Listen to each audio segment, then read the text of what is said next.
Got to work on our intro there. Hello, Internet. This is The Game, brought to you by Dungeon Studios.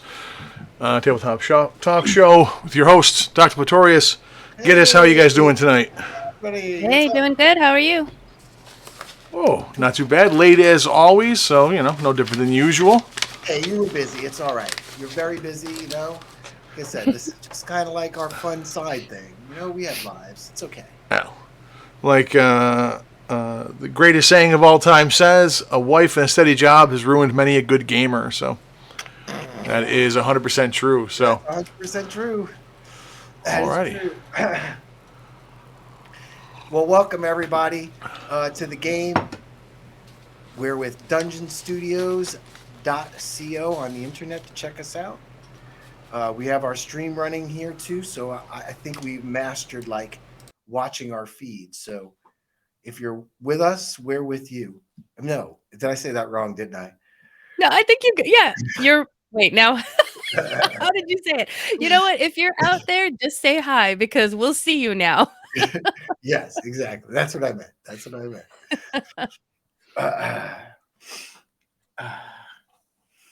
You okay there, Grom? All right, well, the internet can hear you guys and all the background noise that I have, so I'm going to be clicking on and off mute. Don't freak out. I'm still here as far as you know. All right.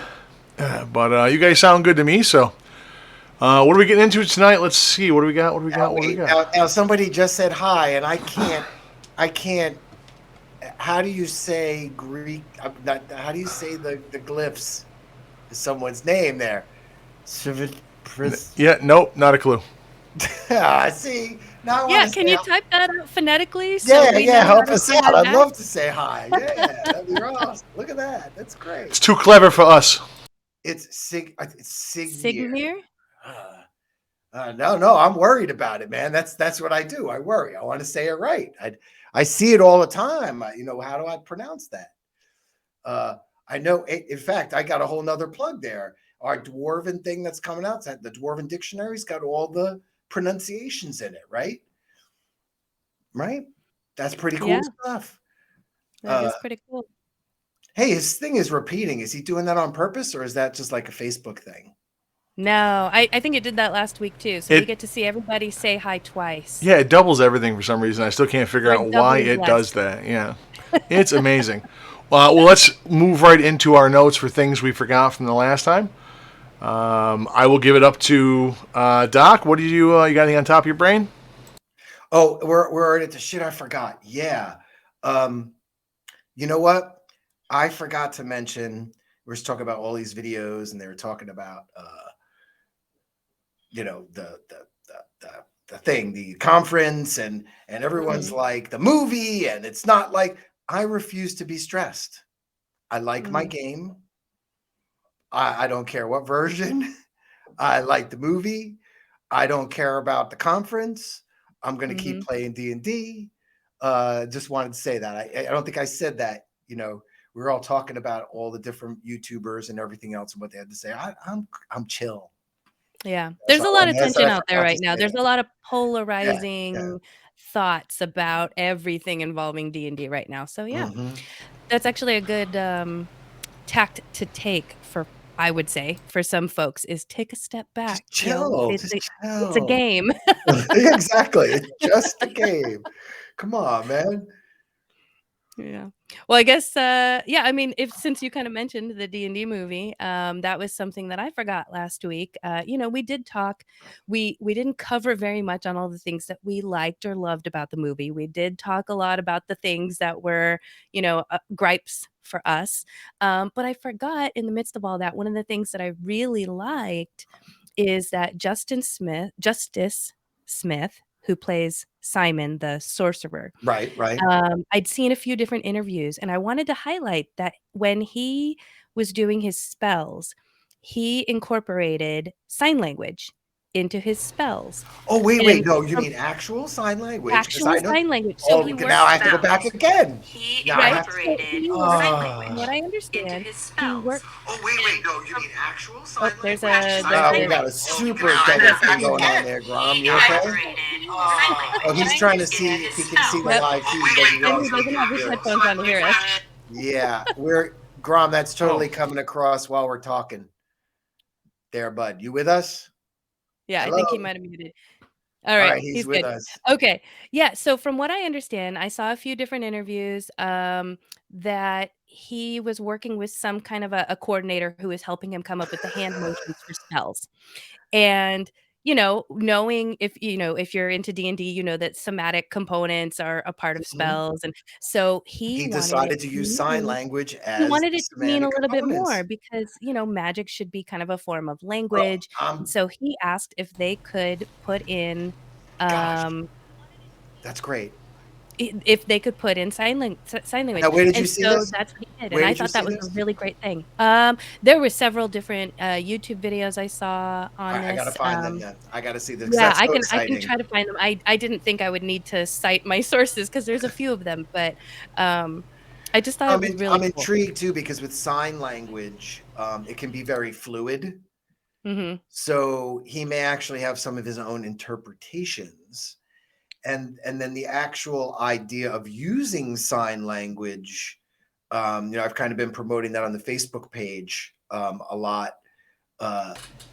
You would come up with your own improvisations for your signs as a wizard too. So it's kind of a neat kind of Yeah. use for it. Neat little I think it's nod. great. Yeah, and from what I understand, he actually plays D&D, so I think that it comes from that perspective of honoring the game, that Was he that would his do that. spiral thing on his belt too? He was spinning that thing. Was that getting components? That was. I was thinking that was his component pouch. Oh, I hadn't thought about that. Yeah, Yeah, and could remember be. those? Remember those little toys you could spin and get the different thing you needed? He had Yeah. that on his pouch, so he could just spin it and get the different items he needed could drop out of his pouch. Yeah, yeah. So, yeah, that was just something I forgot, as we were kind of, harping on the stuff that we were griping about. That was the one thing that I was really impressed by that I wanted to make sure I mentioned. And then the other thing, so last week I had my D20 mug out that I was drinking out of, and somebody had asked where I got it. I had mentioned that my forever DM had gifted it to me, and I checked in with him during the week, checked in with them, the family, and said, "Where did you get this from? Because I don't remember." And they unfortunately don't remember either, because it was their daughter, my goddaughter, who basically saw it somewhere online and said, "We need to get that for her." And I did all kinds of research online looking for it. I cannot find it anywhere. I think you have to take a So lesson here from the AMC D&D movie products mhm. that are now gone and Yeah. sold out online. That if there's Strike ever anything made with D&D and you want it, you mhm. need to swipe it when you see it. There's just Yes, so I'm that's gonna been a consider rule this now since a forever. collector's item. You can't get it anywhere. Now, I've seen versions of this that are not quite similar because this has a top to it. Like I have, it has a little top. But I've seen other versions that are similar to this that have 3 sides on the top instead of what is this, 5. So anyway, long story short, you can find something similar, but you can't find this one online. So just take a look, do a search for D20 mug. You'll find something I similar. don't, someone asking where's my mug? Mhm. I don't have a fancy mug. Um, I just have my Papa of the Year mug. Pop of the year. Papa of the Year. Aw. Um, Now, I can't see it very well. Is that what's in the middle? Is that just a it's dark just a line? stripe, just a Okay. dark, just a banner with Papa of the Okay. Year. And I don't know, many people are aware that because of my condition, I have a minimalist lifestyle. So Yeah. that is my tea mug. That's the only mug. Yeah, that's the only mug. So I don't really have a lot of paraphernalia. So it's very something I don't get into often on the show. And you guys are all like, "Hey, check out my blah blah blah blah blah." Oh, I have to man. kind of sit back, and now I have to be honest. I appreciate everything. I was a painter when I back in the day. Of figures, the whole thing. I have my module collection. It's still a shame to know that Deities and Demigods book with the Cthulhu and the Moorcock stuff is gone. But I had to give everything up. So, well, enough of that. Anyway, moving on. Man. So, Merwin, uh, Merwin, did you roll like an investigation at like an 8? So it's taking you a while to get everything straight there on the tech end. You're with us still? No, moving the mic put it in a spot where it was picking up a fan that it wasn't picking up before. So it took me a minute to get that. So it doesn't sound. But you can hear us. Yeah, no, I can hear you guys. You guys are fine. All right, cool. Just making sure everything was on the up and No, up. you guys are fine. So sorry, Noah, you cannot get the 20-sided mug, and you also can't get any of the AMC movie merchandise unless you want to pay lots of money. yeah, last time I saw it was $90 for the stupid That's mug. what I heard. That's what I heard. For the mug at this point. man. Yep, I got the. I went to a Regal, so I got the cup. I got the little mimic cup topper, which was cool. right. And then a big popcorn bucket that's got the movie poster wrapped around it. So it'll be neat. It'll be neat. It'll be something to hold paints in or whatever. So what? Five Below has beverages. I saw they have Dungeons and Dragons drinks. Really? yeah? Five Below, yeah. What kind of drinks? What are we talking about? Like alcoholic drinks? No. 'Cause I'm I interested. think they're like fruit punch and lemonade. They're like generic for kids. Make some Oh, generic drinks. they should market to their audience and sell some alcoholic drinks. Yeah. Something real strong for the DMs. So Yeah. hey, so yeah, one of the things I didn't get to bring up last week was just Yeah. What was combining that list of genres and tropes together, and then talking about those in particular because I know we've talked about horror a bunch on here. I wonder if some of those genres and things are sustainable for a campaign, or if they really only work for a one shot. The reference I would use is what I referred to as like the Walking Dead syndrome. If you remember the early seasons of the show, the zombies were actually a threat. It was a problem. People were getting killed left and right. And then, unfortunately, the zombie horror had to shift, and it became how shitty humans are, which is realistic. But and then the zombies just became window dressing. Like they're there, they kill some, didn't but that show also go through its like episodic to serial moment, right? As yeah. Because it was very episodic with humans running around in the beginning scared of zombies, and then by the time your humans get back together, you're at story plot. Right.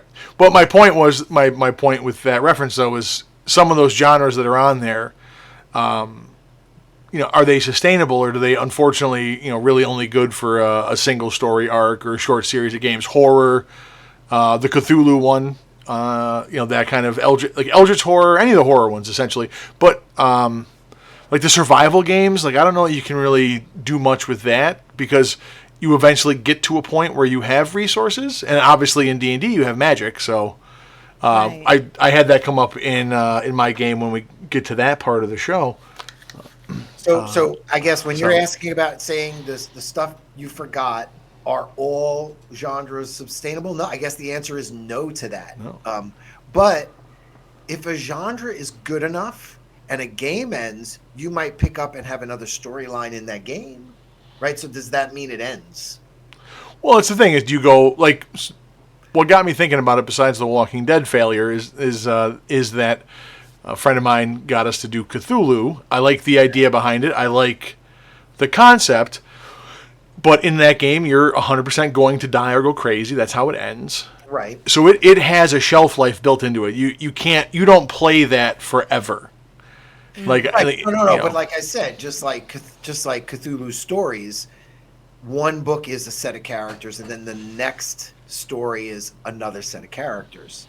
Like that's part of the trope. You enjoy doing that, right? But how many times can the same group of people, even if it's different characters, play through a Cthulhu story? Because you're at it depends. At some point, you're doing the same thing. It's the same problem with, and Giddes will enjoy this because she's a Momo nerd.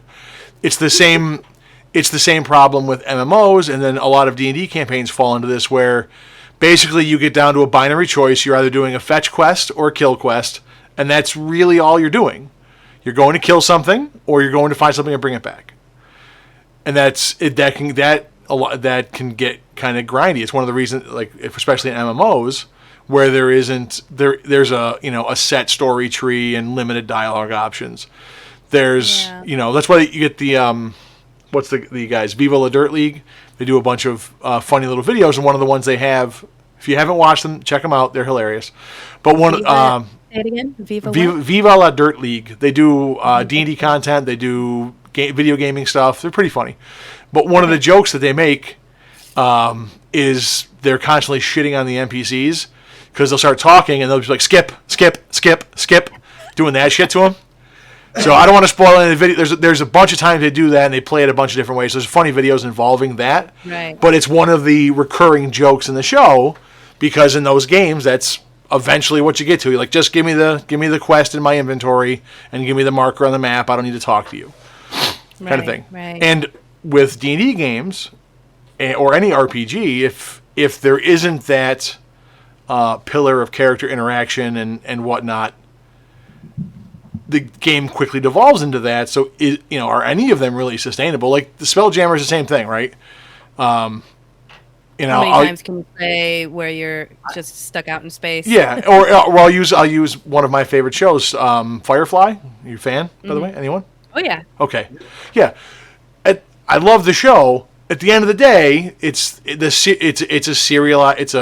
formulaic show. So it's get on the ship, go to some backwater Western planet, do some have something go wrong, fix it at the very last moment. Isn't Mal awesome? Yes, he is. And away we go again, right? Kind of thing. Which is why I thought the movie was great because it was different than that. Yeah. And it was very unexpected, and it doesn't end on that positive note. Sorry to spoilers for anybody who hasn't seen it, but the show is kind of that. With a few, and they had some different episodes mixed in, but there was a lot of repetition in the show, and I wonder if, again, as great as that show was, if that show went on for 5 or 6 seasons, would have eventually got into that kind of pattern. Yeah. And then I guess the biggest that's sorry. an interesting question. No, I was just going to open it up to the chat and just say, if you're listening and you have played a genre or some kind of a trope over and over again successfully, I would love to hear about that. Because I think you have a point. At some point, whether it's right away or 5, 6 season sessions, campaigns, whatever down the road, at some point you've done it all, right? Yeah. Well, that's why you get a lot of people though, and the table and the company that you're with, because you hear about these campaigns that have lasted 20 something years. Whatever trope they're playing, whatever it is, they're just still playing because it's those people and they have that faith. It's sort of like a faith-based thing in a way, and some it could be. Yeah. And some do end. Like friendships, you have a friendship for so long and then it ends and it moves on and you have a new friendship. And Merwin, the other thing I was thinking about tropes that don't last and playing things like Cthulhu, I think the spice of it for gamers is the fact that you can play a game like that and then it makes the taste to play something else like a 5e, which is a little bit, like D&D light, a lot of fun to play because the last game you just played, you all went insane and died. So in this game, you want to cut up. This game, we want to cut up and kill some orcs. Yeah, but that happens in my D&D game though. I make them go insane and they all die too. So and that's what I was going to say. I read an article this week. Someone was saying about a 1.5-year campaign of Ravenloft, and everyone is just dragging it down. They're down. All the players are down. Everyone's depressed. Like they're not sure where to go or what to do. And it's like, yeah, you're right. Tropes can drag people down if they can't figure out how to keep it fresh. Yeah. And I always run for all of the years I've been doing this, which is many of them, I have run into players that are like, oh, well, I don't want to play like D&D. It's like I got to do something different. And then they'll go and play a fantasy game in another system that is basically just a clone, or there's a couple of little things different. So some people are just contrarians, I think, because they can't do the mainstream. But but I do think that switching games up is a good idea. Well, I think it's part of being a role player, and I think they took advantage of that now with this whole game switch and the OGL, and buy this new game and try Shadow Dark and try our new game and try, because that's part of it. Trying a new game and a new game system and getting to be crunchy with it is part of becoming a gamer, right? And Yeah. learning more about how game Yeah. systems work, or designing your own game system, that kind of stuff too. Yeah. You know, I think the crunchy stuff, though, is kind of a rite of passage at this point, right? Because with 5e, they've made it very easy for new folks to come in. There's less crunchy stuff. And at some point, like Grom was pointing out, whether or not you've played a certain campaign over and over again, or a certain type of trope, or you've grown in your D&D-ness to say, okay, I'm ready for something a little heavier, then you start looking at more crunchy stuff, because Right. that stuff is really fun, but it's just hard to grasp right away. Right, So I think and that's what I'm yeah. saying. What Merwin said is, any trope dead? No, because that's part of role playing, is to move on Mhm. to a new trope and refresh it. Yeah. And Yeah. then the question is, do you come back to ones again? Maybe not. Yeah. There may be particular ones you don't come back to again, but that's the people sitting at the table. All right. I think that's Sigmar. Was that pretty good? Oh, Oh, it's Sigmar. That's the name. yeah, I was yeah, trying to say it in some crazy accent. Sorry. yeah. I like It's not Farfignugan or whatever. What's the Cthulhu language? I don't know the name. I forget. Dark speech. I don't know. Yeah, it's some weird. It's Farfignugan. It's some weird thing. But yeah, it's not Cthulhu speech. It's runes, man. Yeah. But oh yeah. Oh, I love it. Those are runes. That's way better. yeah, We just don't know how to read them. I don't think. Well, wait. Yeah, hang on. Is it Sigmir. right? Which I can kind of see that in the first. So what are the other two words then? That's what I was waiting for. That's why I said. I can see how the first one's Sigmir, and then the best part is when I DM, I mess up everyone's name Sigmir. So the fact that I got that one right is like, woohoo! Well, isn't that kind of that's like also a rite of passage for DMs, is to make names that like no one can pronounce correctly. that was my whole. Dramatic. Anyway, Dramatic. It's I'm so glad Sigmir's here and he's just chatting with us. That's what it's all about, man. That's what it's all about. All right, we're on the clock, people. Let's move on to the next thing. Nerd news. So you were talking about Firefly. So kind of tying into that kind of sci-fi westerny kind of genre, space western, if you will. I don't know if you guys have heard, but I think Doc said he's not a Critical Role fan. I am a pretty big Critical Role fan. And so they did announce that, I believe coming out tomorrow, let me back up. I think if I read the news correctly, they have made their first acquisition and purchased or partnered with a podcast called Midst, which is more like, it's not really a podcast so much as it's an audio drama, from what I understand. Okay. It's a sci-fi westerny story that is run by 3 voice actors who are called the Third Person. And really, honestly, I kept reading the descriptions this week going, what is this? I don't understand what this is. What is Midst? And I'm very confused, other than that I think it's going to be some kind of an audio play, audio drama set in a sci-fi westerny kind of thing. And with Critical Role having purchased it, they also added some kind of light animation to it as well. Why do I feel like that was like an old either game or CD-ROM game? Midst? No, there was Mist. Mist. You're thinking of Mist. Yeah, Mist was fun. Midst is something different. Now, let me ask this. Are these the same voice actors that are involved with Critical Role, or are these voice actors these are 3 affiliated? Affiliated with the Critical Role actors. Like, these were players. As far as I know, California, genre of people that all get together and play. I'm wondering if that's that genre, that clique. What do you want? Yeah, I don't know. I really don't know. Because they've kind of made this announcement with a lot of things are in the shadows. We don't know who these people are. Like, we don't even know anything about Midst. Like, they removed everything from the internet, as far as I can tell. So you can't even find any of their previous work until they release everything tomorrow.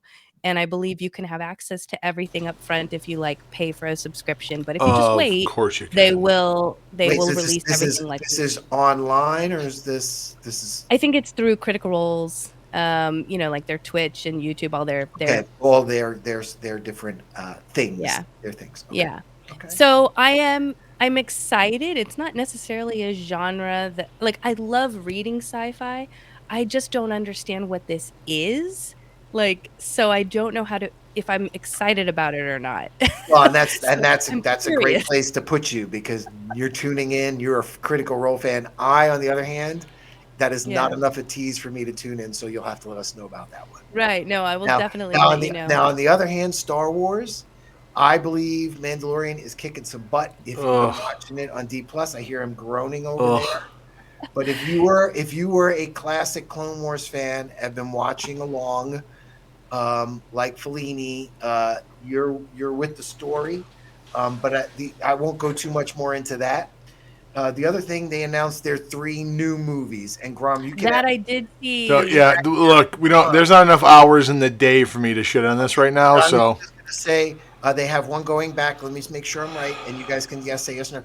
One going back to the beginning of the Force. One that will be Rey 15 years after the trilogy. She's trying to get the Jedi together, and then one set in the Mandalorian timeline. Is that what you guys heard? Just to see. Yep. Yes, I think maybe not in that order. I think I heard the one with Rey would be the third one. Oh, yeah, because the first 3 movies, the Rey weren't shitty enough. Let's have a fourth one. Right. Let's go back to, they were going to have 3 movies: Rogue One, Han Solo, and the movie that was never made. Yeah. So that, whatever they're going to make is always pie in the sky anyway. This is just Right. a bullshit thing that they've made up to see how people respond, like Hasbro. Oh, sorry. Yeah, they're gonna. Yeah, they're doubling down on all the things that no one likes, and then they're gonna be like, "Why isn't this working?" Right. Oh, I can't figure it out. Well, what was that Jedi temple at the end of that movie? That was really cool. Well, maybe we'll go back and explore the ancient Jedi. Okay, wait. I want to ask though, what is it that you would want to see, whether or not it's in these movies? What would you want them to do, Star Wars people? Stop. Oh. I want them to stop. You just want them to stop. No We need more to movies. stop. We need. You wouldn't even want to learn about like the Chewbacca folks? Like, I want a movie about Chewbacca people. That's what the here's the thing. There are so what they need to do is fire Kathleen Kennedy and the rest of the idiots. Just clear them all out, and then they need to go. They need to reverse that nonsense where they made the expanded universe not canon, and then they need to go mine those books, because there are amazing stories and series in there. So like there are some beloved characters like Mara Jade Skywalker. The whole series with her, and a lot of that they're sort of resurrecting too. But I'd like to see that time period when they just have Baby Ben, which is the trilogy which was written. Oh, I can't remember the name of it. I was thinking about. Yeah, but yeah, they're like. Go ahead.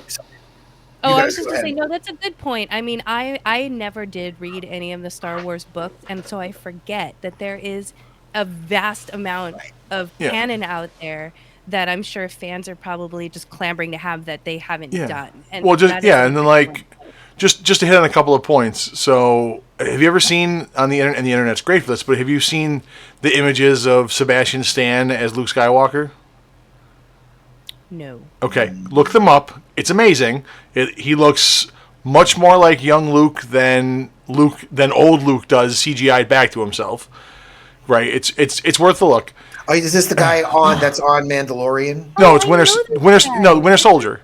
Oh, okay. America guy. Yeah, it's Winter Soldier. Yeah. Winter Soldier.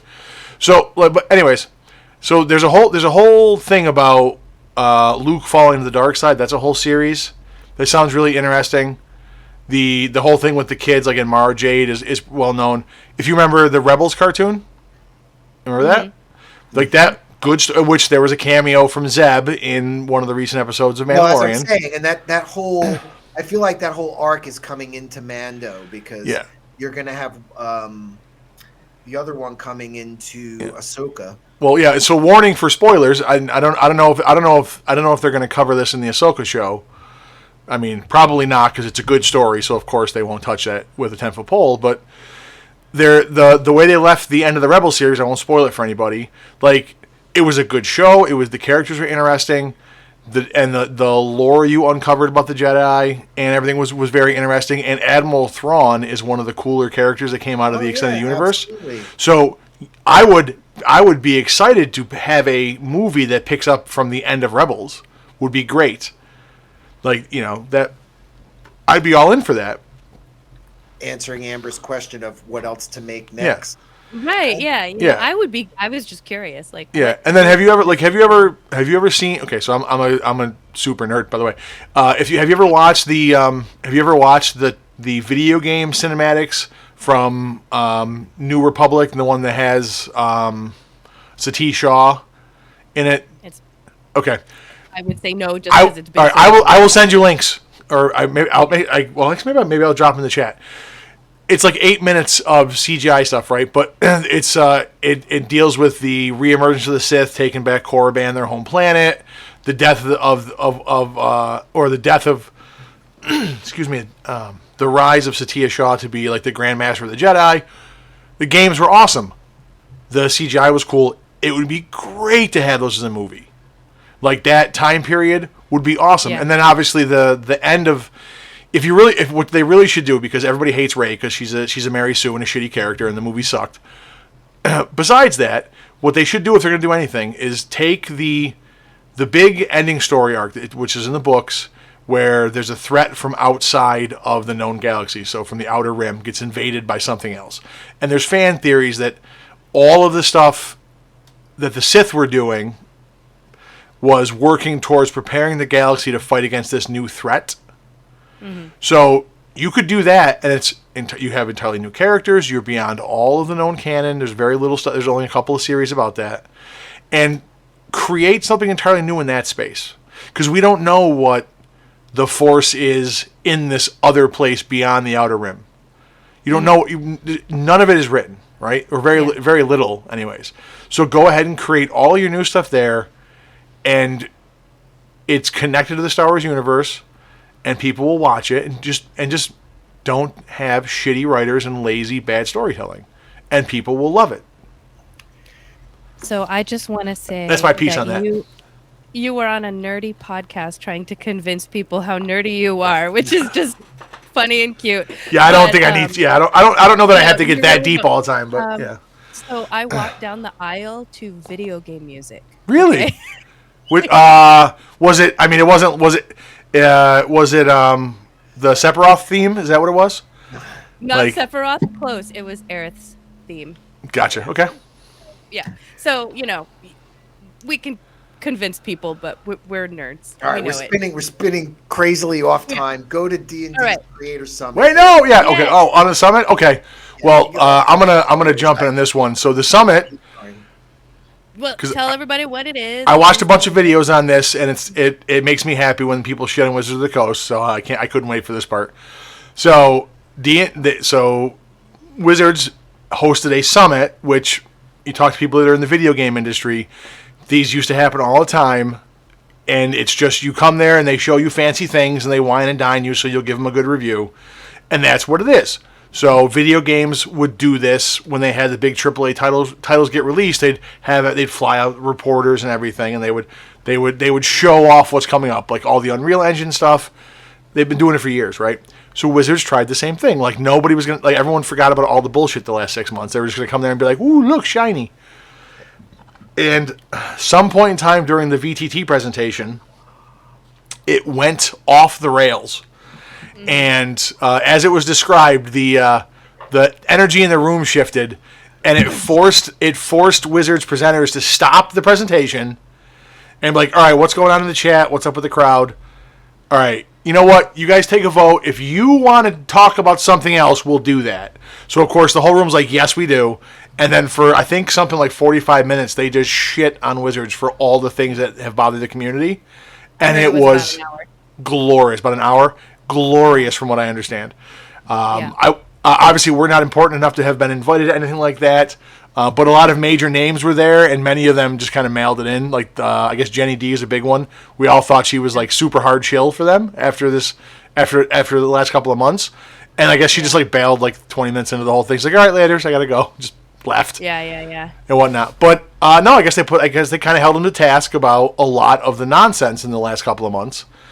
And then the rest of the program was a lot of them walking back what they had put out there. So it's not going to be D&D 1 or D&D Next or 6th edition. It's 5th edition revised, so 5.5, which a lot of people thought it was going to be.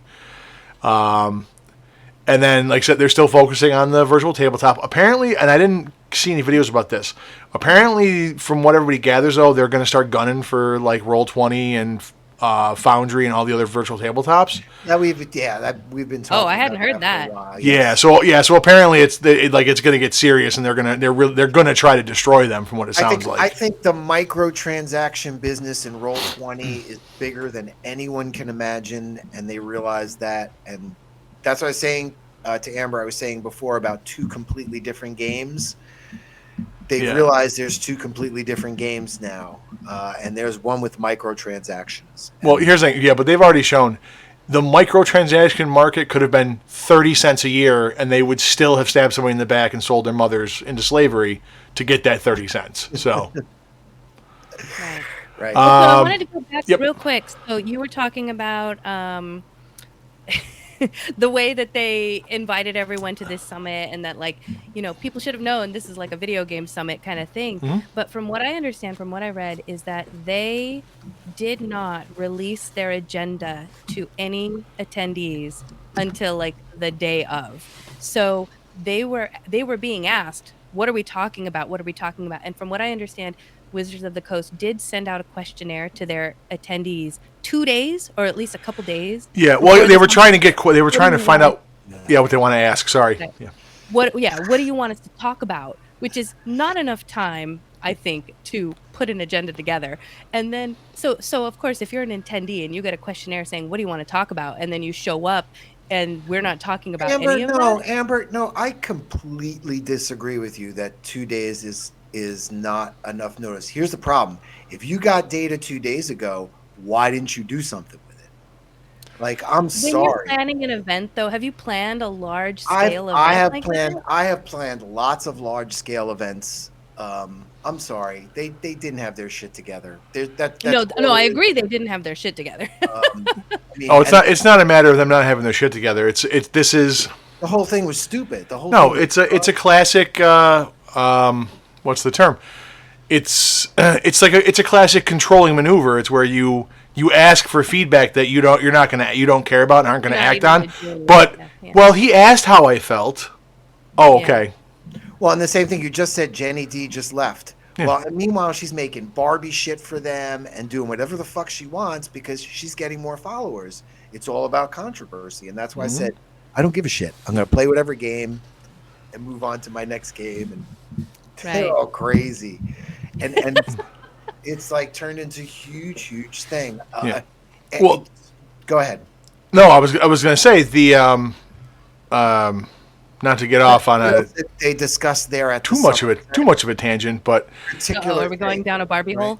Oh, we certainly could, but I will summarize it. I heard an interesting discussion about this and a few other things, but it's ironic that in their gigantic planning where they pay lip service to caring about bringing people into the hobby and making sure it's accessible, you're doing a damn good job of making both of your primary IPs, Magic and D&D, be prohibitively expensive. Oh, it was Professor Dungeon Master said this. It's like you're talking all this shit about getting people in and whatnot, and yet you're focusing your design on something that's going to require people to have an expensive computer to run it and have to buy shit to keep up with everybody else and have all the things to play. And the game as it stands right now, you need to buy like one book. Yeah, and pencils and paper. And you're done. But they're turning it into something that if you don't have a $5,000 computer and mommy and daddy's credit card, you can't really access. I don't think that's true. I think they know it's still a pen and paper game, and they have one video game outlet. They have one video game outlet, and then they have one outlet where they're making soft drinks and popcorn containers and all this other crap. It doesn't matter whether people are playing, whether DMs that have huge bookshelves are buying the new game because people are making money off of the IP. All right, now just to clarify, when you say the game, you mean the VTT. Yeah, Is that what? Okay, because that's where I think Grom and I are talking is the VTT. If that's where they're spending all their energy, Mm-hmm. no, they're that not is spending all. the I'm saying that's just a fraction of their Well, energy. no, That's what I'm no, saying. that is the focus. That No. 100% is the focus. Oh, it is. And They said that their D&D Beyond is going to be their gateway, and everything's going to be on D&D Beyond. That is where the VTT is going to be. which That's you where everything, also have to pay for everything. and the marketplace. It's Yep. going to be, like you said, a micro transaction. Yeah, it's going to be a lot of. It's hell. That's just one thing, because then remember, they're selling beholder transformers that kids are going to be carrying to school as fidgets, and these kids don't even play D&D. Well, the kids who can afford them are going to carry them as fidgets. Well, that's you watch, because then there'll be ripoffs before you know it. There'll be of course. Let me say two things before we get into the mechanical stuff I want to bitch about, because there's an endless supply of it. One, there's a saying not to attribute to malice what you can attribute to stupidity. So if you look at all of their decisions, I think it's pretty clear they don't know what the fuck they're doing.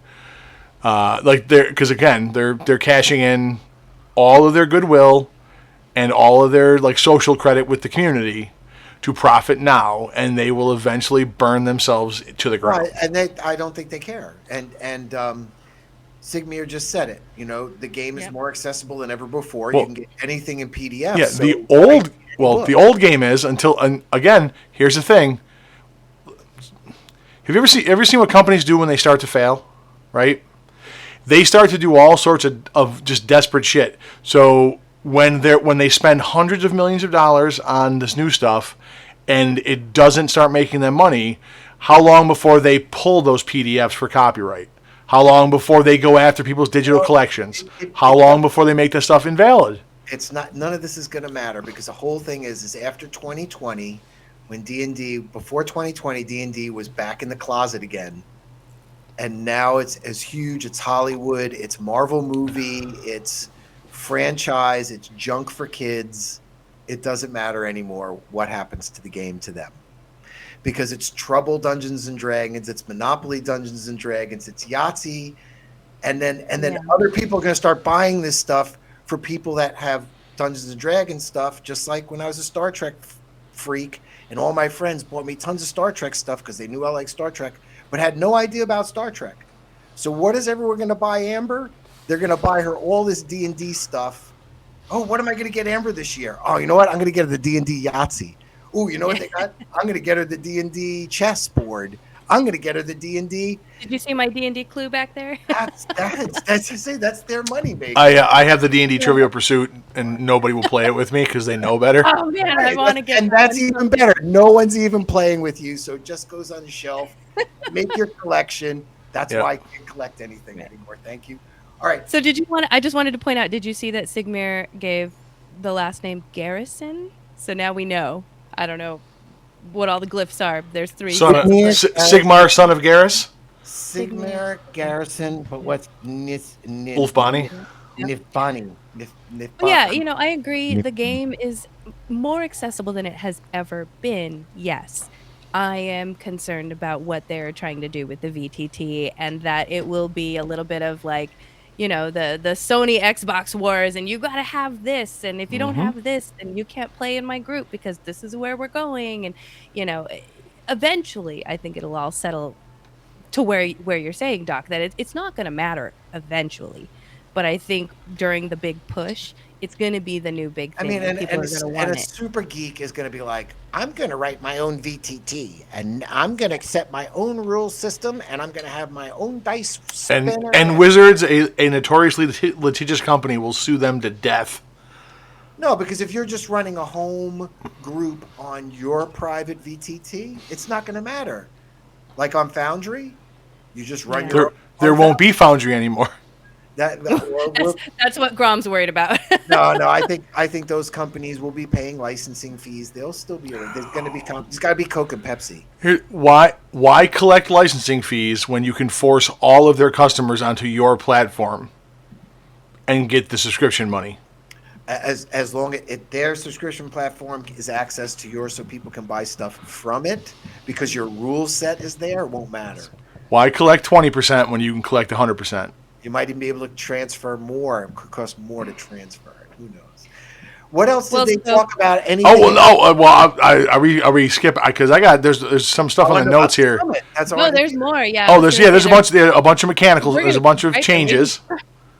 Because we'll never get through this. I mean, it's just a long. No, yeah, we don't have to get through all of it. Let me just. I want to cover just a few things, and then I know there's a couple things that Grom's going to want to talk about. But so some of the other. So wait, stop. You haven't been with Grom too much. I would suggest reading it real quick, because he's going to try to stop you. No, that's what I'm saying. I'm going to get through. No. I'll let you get through. I'll let you get through the list, and I'll give you my rant on it, and then I'm done. Right. Okay, so.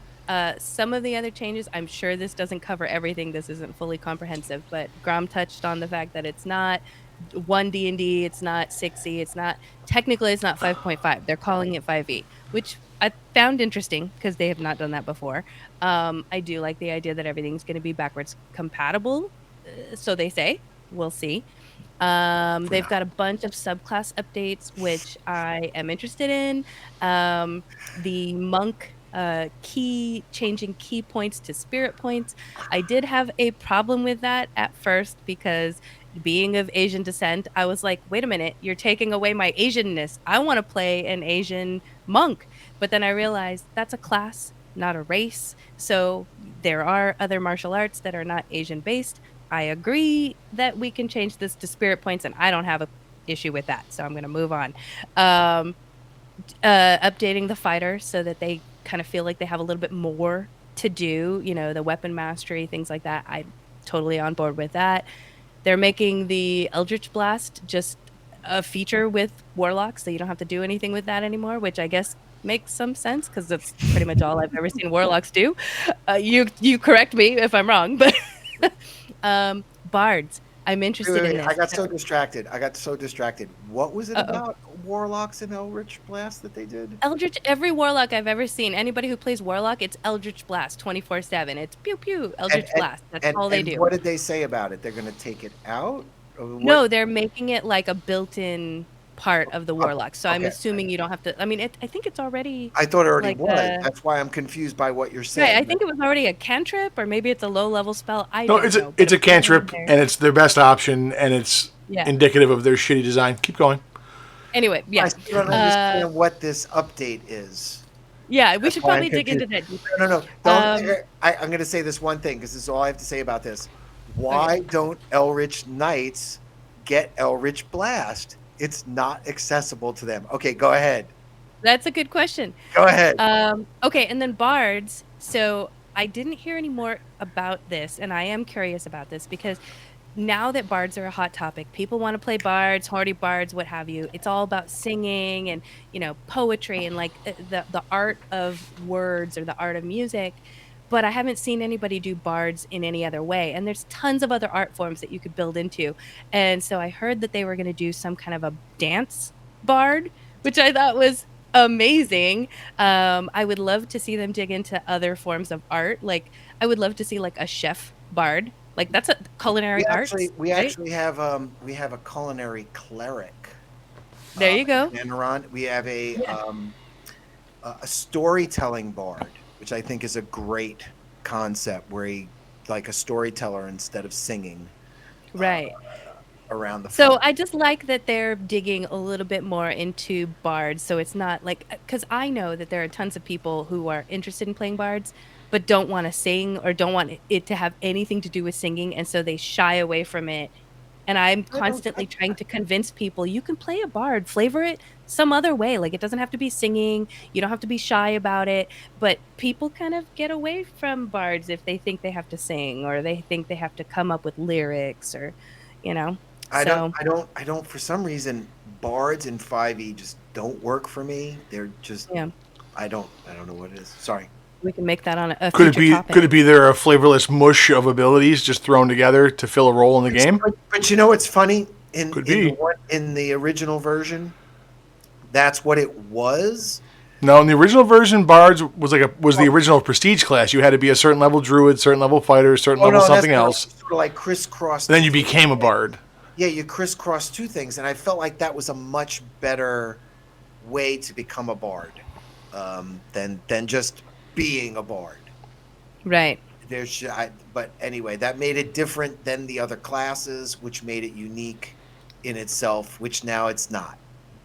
Well, here's what I propose, since we're already discussing about what we're going to talk about next week, which is possibly, or at least in the future, We're talking about druids, right? Let's talk about bards one week too, and dig into that. And then, so from all this subclass edits that they're going to be doing, they are tackling higher CR monsters, level 10 and up, I think, to address, all the extra abilities that I think these people are going to be getting.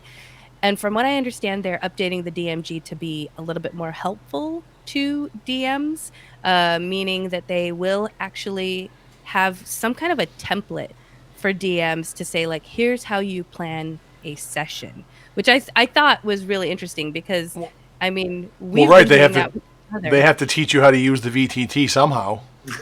Yeah, this is true. See, it's the only reason they're doing it. What's the high CR monster thing? What is that like? So basically, because I guess my understanding is that higher CR monsters are lackluster, or there's not enough of them, or they want that to be built out. And then because they are making edits to these subclasses, because of that, they are going to make updates to higher CR monsters to combat. It's called power creep. They have the same problem in Magic they've never figured out. Right, is when you just keep piling more and more and more and more onto everybody so that they're more special. It throws everything out of whack. And you gotta make. And then the original stuff doesn't account for it. No, makes sense. And the game breaks down. So that's the list. Anything else before I rant for 45 seconds? I stopped her a few times, so I'm waiting to hear you. Let's do some rants. All right. So I can't stand. I hate wizards.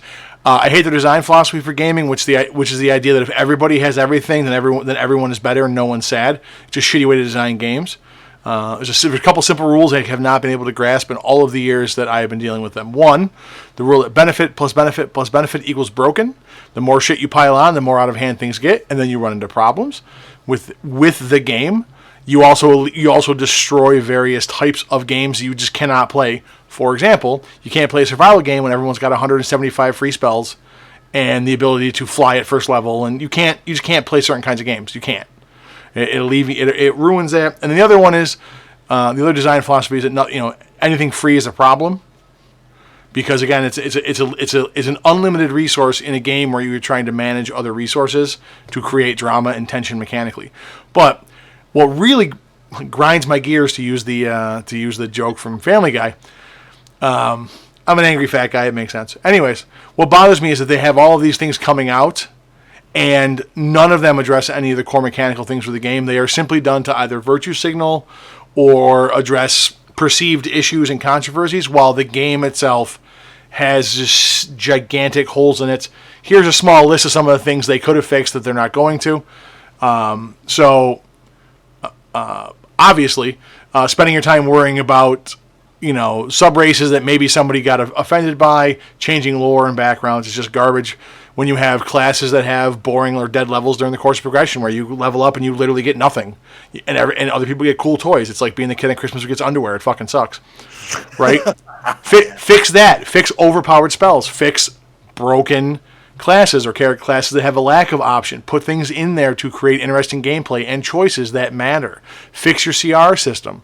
Look at the monsters, and like other people have shown it's easy enough to do, make them into interesting creatures that do things instead of this kind of cookie cutter template of monster does X this many times, it can only do this. You just vomited out the same thing 47 times with a different skin over. It's all you did. Mm-hmm. And then things like, I don't know, ship combat rules for Spelljammer. Maybe we go back and fix that shit. That'd be kind of crazy. Who would want that? How about ships? How they actually move in space? They still never put rules in place. But anyway, there's dozens of mechanical things with the game they could fix to make a better game. All they're doing, though, like I said, they're doing a couple of things. They're burning all this capital for short-term gains, and I'm going to tell you right now that they do this thing in Magic, and I always go back to this, where they created a new rarity, and they make cards ridiculously broken because everybody will want them because they're powerful. And then after they ruin the game for a few months and everyone spent all their money buying them, then they either ban them or tweak them or errata them. They always pull some horse shit like that. They've been doing it for literally 10 years at this point in time. So if you think in a microtransaction economy, they're not going to put out broken shit that you're going to buy that they'll then take out of the game after you spent your money on it and give you a new broken thing to buy, you're out of your goddamn mind. They're going to keep doing it. And that's the whole idea of power creep. They're going to keep doing it over and over and over again because it drives you to spend money. Because there's a class of people out there with their $5,000 computers and their shiny fucking laptops that are going to buy everything they can as fast as they can so that they can win the game. All right? So I just need to add like a little clapping sound effect because you have people in chat going, preach it, and just they're with you. Yeah, no. Yeah. But praise the Lord. Praise the Lord. Yeah. But in the so light, this is the thing. Bring it into the light, brother. Like I said, they've spent all of this time and energy on things that weren't controversies for 40 years. Okay? Like I've been to conventions, big and small. With the internet, everyone on the planet has access to everybody else on the planet to play the game, right?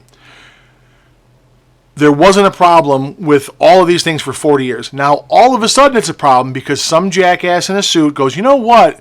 These kids are really care about social causes these days. Well, what if we find shit that's not wrong, claim it's wrong, and then fix it so we look like good people? Go fuck yourselves, okay? That's what's going on with that. Let me tell you right now. It's nonsense. This is what happens, chat, when you encourage him. It would have happened anyways. It's nonsense. The game would be so much better if you would fix the underlying mechanical problems.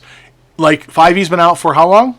6 years? 8 years at this point? Yeah, six like or that, at least 8 because Critical Role switched over to 5e. 8, yeah. 8, right? It was 8 years and they still haven't fixed Rangers. I was gonna say I started playing in 2020 and there were broken things and I was getting Undead Beholders and writing them and there were so many bad things with that system that it's funny. Yeah, and like one of the most basic things, and they have a couple of things they're gonna try that should have been fixed forever ago. If you want a healthy game, is making every class have a role that it can fulfill, or a couple of roles, so there's some variety, and balance the game around that so you don't hit a point where the wizards just don't need you. Or the cleric is so broken from the get-go that if you had a party, if your party was 4 clerics, you're the best party ever. Like you're just not going to die.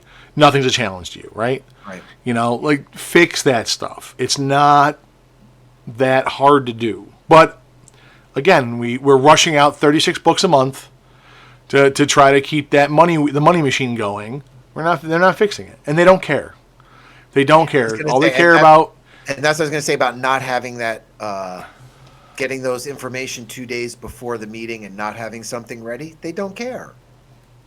Yeah. That proves Grom's point. Right, It doesn't matter. If they cared and they got that information from everybody, they should have done something with it.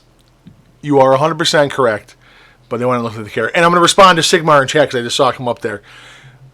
Sort of. Some people have options. Some people don't have. Some classes have options. Some classes don't have options. And the race thing.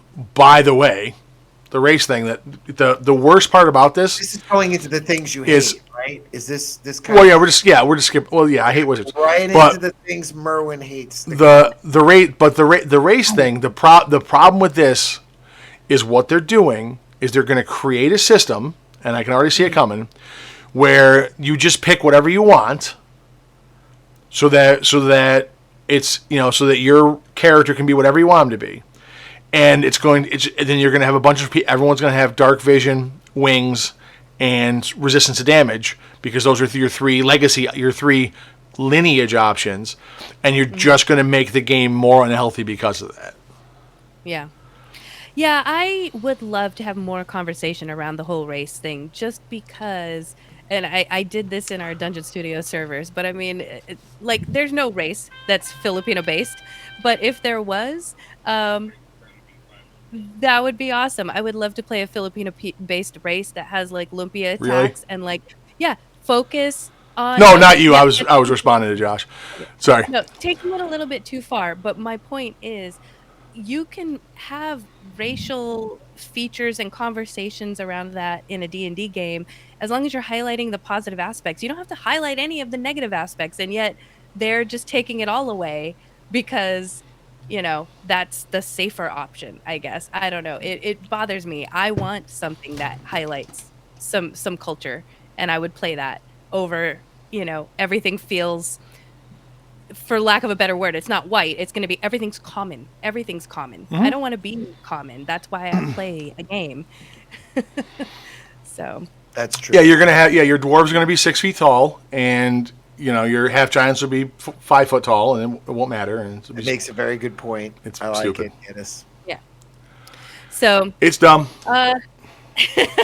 anyway, yeah, it's funny. I wasn't going to bring up that point, but yeah, since we were on that topic, yeah, I guess that would be combined as the things I hate right now. Well, yeah, there you go. Yeah. No, I agree with you 1,000%, and it's one of those things where they don't, like you said, they'll, I'm sorry.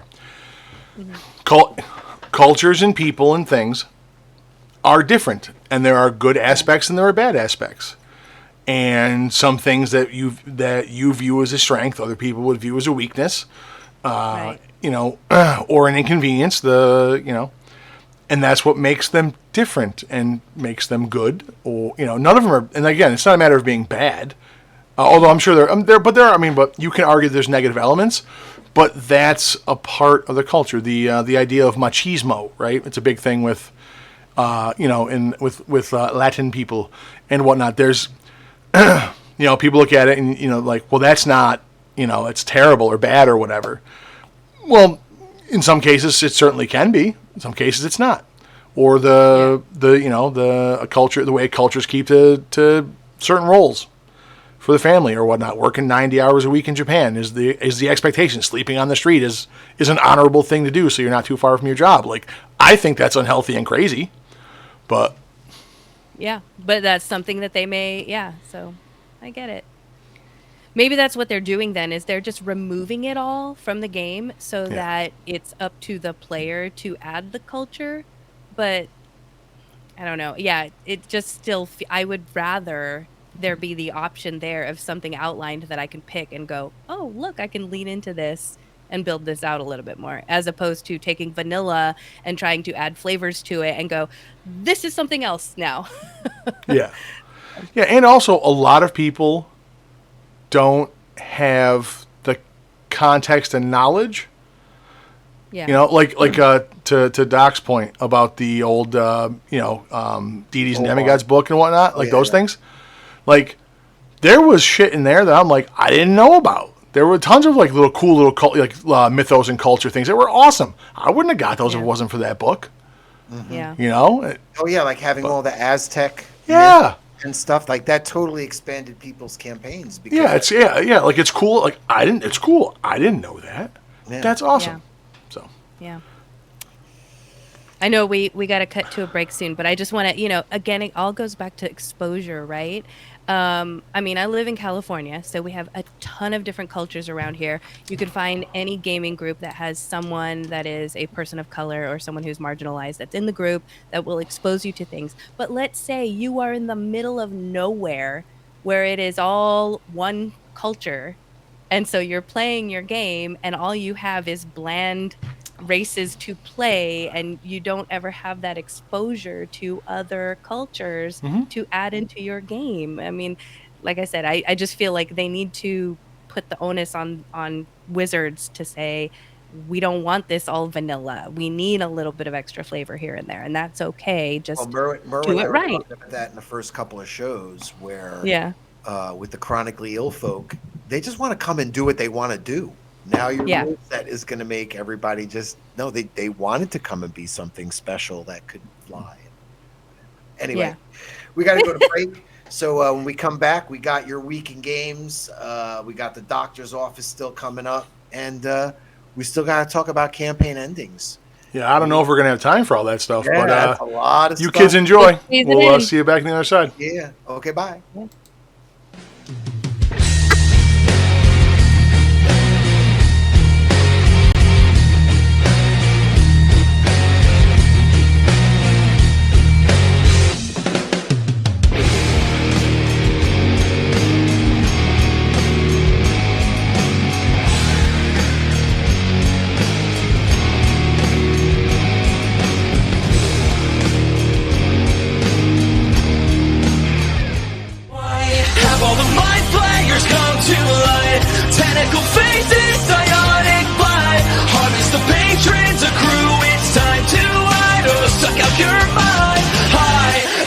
What do they have to gain? Illith is serving the elder brain, calling the weak that they find like time to hide, or they'll suck out your mind. I'm addicted to the way your mind is played right there before me. I'm an aberration creeping in the underdark, just lurking. I share everything with elder brain. We speak with telepathy, lawful evil, eat your brain. I drop your HP down to nothing. Show me what's inside your mind, behind that pretty face. I can't dominate monsters, but they take once a day. And you can lead your bodies to me, make them wish they fled. I'm in their heads inciting dread, and now they're wondering what are in.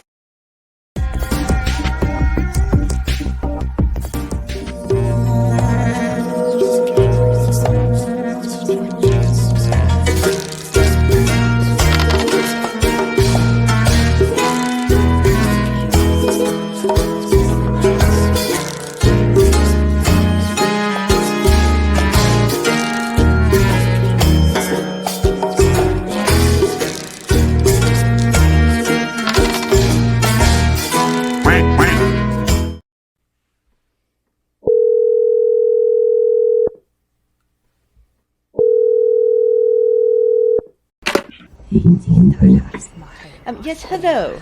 I'm Evelyn Drywood, and my sisters and I have chosen your grounds. And we would love to check on some permits and regulations to see if we can perform our ritual on your grounds. Hello? So what do you need to do? Oh, there's only about 7 of us. We'll be in formation, you know, like holding hands and naked for several hours, and we'll be doing spells.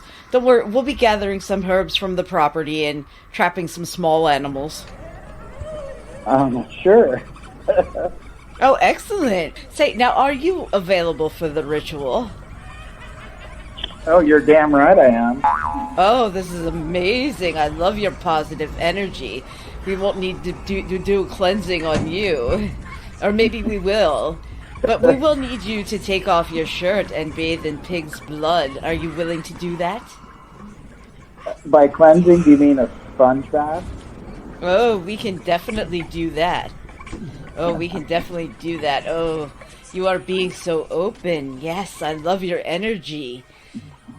Gods in the sky in the blink of an eye. Take his shirt off or he will die. But don't worry, we will bring you back to life. Don't be silly.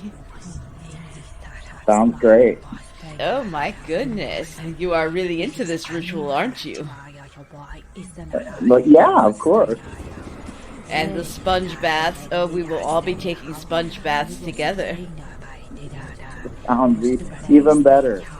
Don't worry, you will be surrounded by 7 beautiful women. Okay. Thank you so much. We will be in touch. All right. I have a feeling this is one of my friends, and I love you for these phone calls. Thank you, and have an excellent day.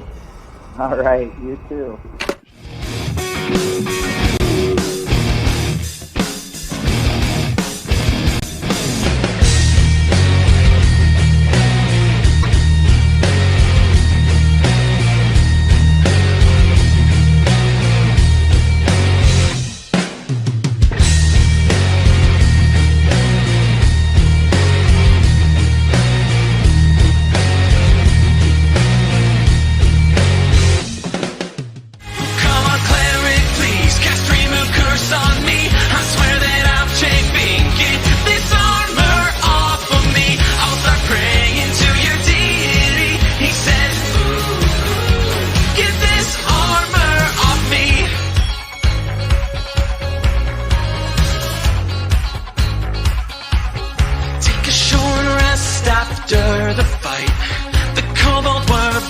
but we won despite of our greedy rogue looting all in sight.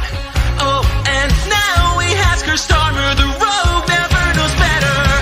Our barn is dry, casting a dispel magic. Barbarian just built a straight check. Our paladin says she won't lift a finger. The rogue looks panicked and says,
Hey there, can you hear me okay? Yes, I can. What can we do for you? Hey, I'm Vic Mascatoni, and my crew and we got us a heist up there at old Aldor's place in a couple of nights. Now, All right. we're trying to slay the dragon on this one, if you know what I mean. So what I need is a few high-quality lockpicks, you know. None of that cheap crap that you sell the commoners. So what's a rogue got to do to get a good lockpick? What do you got for me? Well, we don't sell parts, but if you're needing help getting into something, we can send a technician out. Ooh, that's even better. So I tell you what, you send them up to Aldor's, right? You bring the lockpicks, right? We'll cut you guys in on the heist. Do it 50-50. All right. Is this heist in a car, a house? What are we It's up at old out of? Aldor's place. He's sitting on a mountain of gold up there, and we just need to get in there and fill up our bags with as much of that gold as we can. You know what I mean? But you bring your lockpicks, you show up, we'll split it 60-40. I'm not sure our insurance would cover us sending our technicians. I tell you what, I'll slide you $2,500 up front. Nobody's got to know nothing. You come with the picks. Well, I'm not the technician. I'm just the dispatcher. Well, get me to the technician. He might want to make $2,500. Okay. What's the address? And that's going to be up at Way. Okay. In which city? What are we calling here? We're calling Portland, right? Yeah, it's going to be in Portland. You said way? That's correct. It's exactly how it sounds, ma'am. Yeah. All right. Is there a business nearby? I'm not able to pull that address up. Well, you wouldn't be able to pull it up because it's old Aldor's place. And he keeps it under tight lock and key. Why we need the picks. I don't think we'd be able to assist. All right, well, I'll tell you what. I'll go on down there to the next locksmith and see if they want to make some money. You have a good night, huh? You too. all these dice, my bank account busting. Never have enough, all of my friends judging. This one's oversized, this one hurts the most. Managing my heart, are you taking notes? Just once said and you're well on your way. You think that you're done, but you can't disobey. The voices in your head, it's a lethal dose. Click, clack, you're a dragon, you've been diagnosed. Hey, a beautiful showcase. I need a set for every race. Build in a small town. Hey, a beautiful showcase. A set for every classic grade. Hundreds raining down.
I forgot to ask when the actual intermission ended, so I should have checked that. Oh, I think it was done.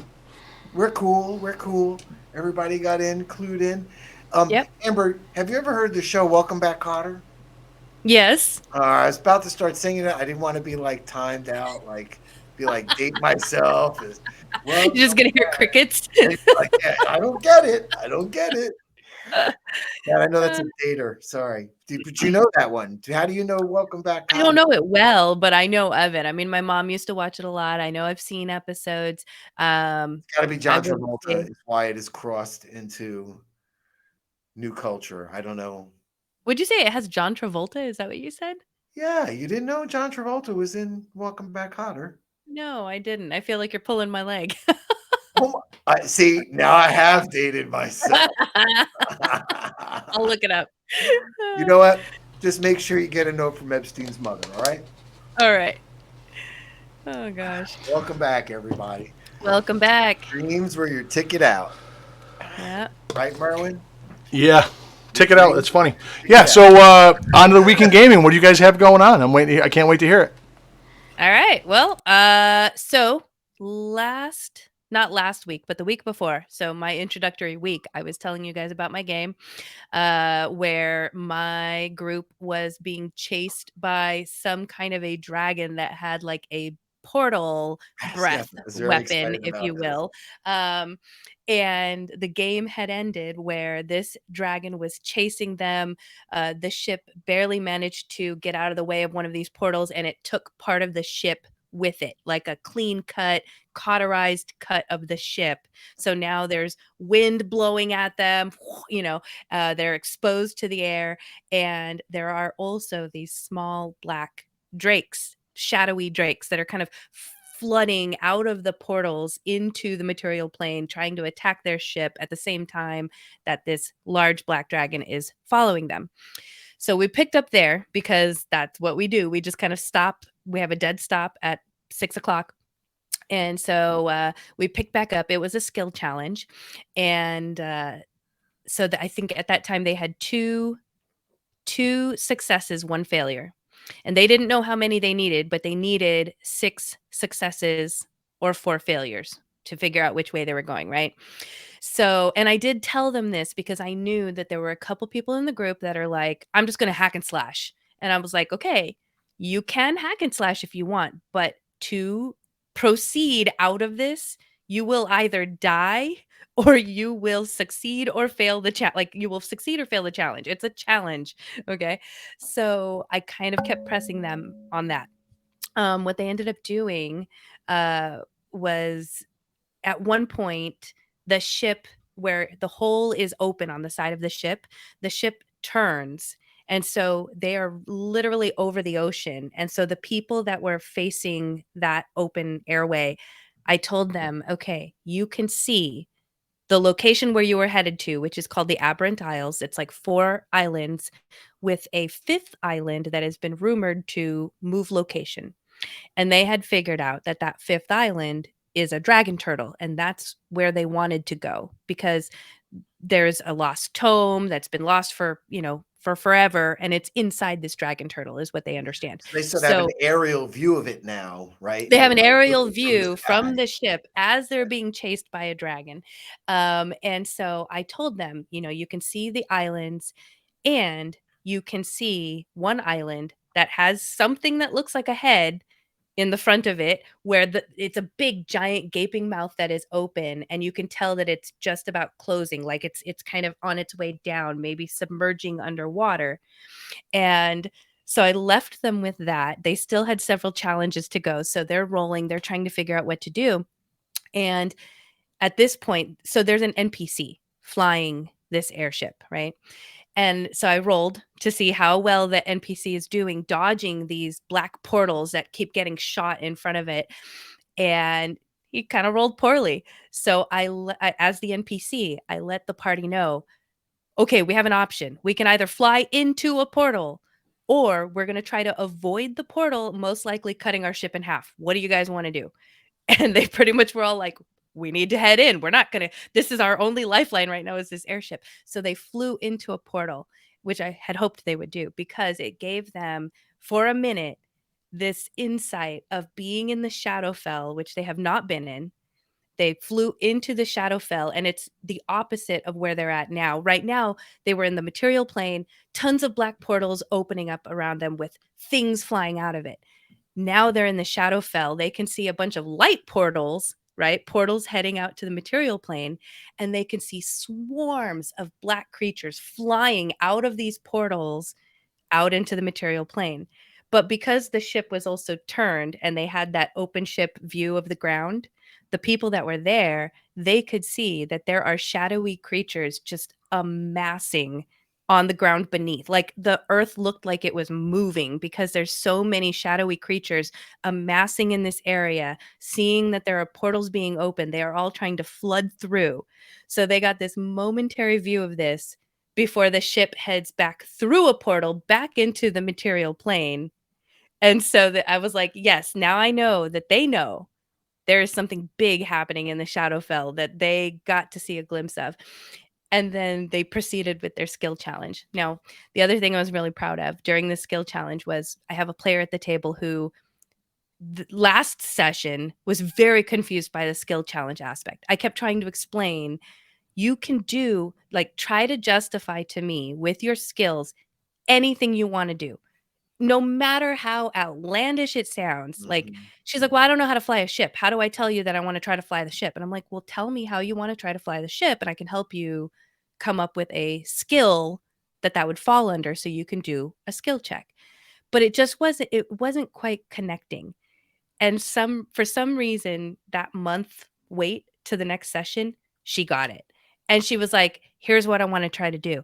I want to try to explain to the pilot, we're going to fly up and then make a fake barrel roll and then like fly down to try to like deceive the dragon so that the dragon thinks we're flying up, but really we're going to drop down. And I was like, okay, you're getting it. I was really proud of her for that. So luckily she rolled really well. And then at the very end, it was my cleric who said, I want to do an insight check so I could see what's the dragon's next move. Because the dragon was starting to power up. You could see this kind of like, shadowy power that's building up into his craw. And they know that he's been shooting, these black holes at them. But they haven't seen this kind of energy building up into his throat and his neck and his mouth. So he did an insight check. And I said, this is perfect because it was the last check. It was like succeed or fail at this point. So he did an insight check, got a nat 20 plus all the things. And I said, you can see that this dragon's energy is collecting in his mouth to the point where the blackness, the shadow energy that's like in his throat kind of like envelops him for a minute and he disappears and he reappears right in front of your ship. And he's like, what? And I said, no, it didn't happen. You saw that happen. What are you doing? And he was like, oh, we're going to do this. And so it literally ended with them trying to do like a barrel roll. So basically the dragon bamps right in front of them. They do this barrel roll headlong down into the ocean, as they also did a check to see if the dragon's mouth was open. The dragon turtle's mouth was open. And they basically parachuted out, not parachuted, they dive bombed out of the ship into the dragon turtle's mouth, trying to avoid this dragon. And the one pilot of the ship was basically left. They were like, well, sorry, guy, we're leaving the NPC behind to figure this out. And I'm like, that's fine. This is you guys. Who cares about the NPC? You guys get into the dragon turtle mouth. That's kind of interesting, in itself. So they all dive bombed. Yeah, dive bombed out of the ship into the dragon turtle's mouth, which is exactly what I had hoped they would do. But the rest of this session, they were in this dragon turtle, and I have a humongous. Wait, stop. Before the dragon turtle, did you give the finale to the guy flying the plane, or you left it? No, I left it because they don't know what happened. Okay. This is a recurring NPC. No, that They've can go talked anyway. to him That's a lot, great. so I know it'll come up. That's to be continued for us. Okay, go to ahead. be continued. But so they ended up in the dragon turtle's mouth, and I have this very huge vinyl print map that I have. Okay, imagine the size of your gaming table. It's 3 maps. Like if you put them map to map to map, it would probably be like a 12-person length table. So, and one is like the head, plus maybe some of the like, the craw and like the upper organs, and then another map is all the middle organs, and then the third map is like, the anus and all the other things down there. Can Like, I ask a question? Where was yeah. this map created from? So I can provide a link, or I can provide the information, but it was a collaboration of a bunch of artists. They put it out on, It's on a I want to say it Patreon. was on Kickstarter or on Patreon, That's but all we need to it say. yeah, it's That's all. technically a Tarask is what they put out, but I am reskinning it to be a dragon turtle Nice. Nice. because they Very are nice. inside of a dragon turtle. Excellent. Yeah, and Mom is so proud of you. I see the proudness on his face. yeah. So what was great, which I still don't understand. I'm waiting to hear from my players, but they spent about 2 hours exploring the inside of this dragon turtle because they know they have to find this lost tome that's been inside of this dragon turtle forever. And I mean, you're talking about walking through internal organs, the lungs, the heart. I'm explaining the squishy sides, the tough terrain, it's slimy. And the entire time they're like, Amber, this is not what we expected. And I'm like, well, you knew you were heading inside of a dragon turtle. I'm not sure what you expected. It's not going to be concrete walls. It's not going to be concrete floor. You're Well, inside I of just a think gargantuan creature. I've just been watching on DVD. I'm always in a time warp. I've been watching season 1 of the Doom Patrol, and they go inside a donkey. And Oh, that's it's a whole nother reality. So maybe they were just waiting for something like that. something like that, maybe. Yeah. Yeah, I haven't watched that yet. My husband's been watching it. I haven't watched it yet. Yeah, maybe So that's where that comes from. that's kind of where we're at right now. We're in the middle of this dragon turtle. We did kind of leave off on a cliffhanger where they think they are in the area where the book is, but I'm just going to leave it there, and I will have a much better story for you next time we play. But it So was that's another hard end because of the time for you guys again. well, yeah, yes. It's always like okay, we've got 5 minutes, wrap it up, folks, and then we plan on when we're going to Now, play what next. about like when people gain levels and gain experience? Do you stop usually in the middle of a session since you guys don't get a chance to do that beginning end? How do you No, get so that done? well, and this kind of ties into what we're going to be talking about. So I Well, we plan can my save it then. sessions. If it ties in, we can save it for Well, later. yeah, I'll just touch on it real quick. I plan my sessions with story beats. So 9 times out of 10, unless they veer off of, and we've been playing a while, so I kind of know what they're going to do. So unless they veer off unexpectedly to shop or do something else that's role playing, I kind of can end a session knowing this is the end of the story beat. And with the end of this story beat, we're going to level up. Now, if we don't hit that, what I usually tell them is, okay, with your next long rest, you will be leveling up. So take a look ahead, prepare yourselves, because next session, when you guys long rest, you're going to level up. And I don't want to take like an hour for you guys leveling up. So figure it out. So that's what I do. Okay. Okay.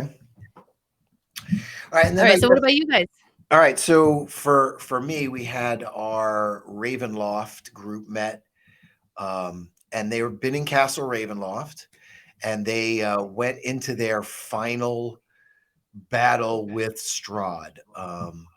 It sort of really turned into a very meta session where when everyone got there and they know he's in the next room according to the card reading, and they've been waiting for their final. They have all the sun swords.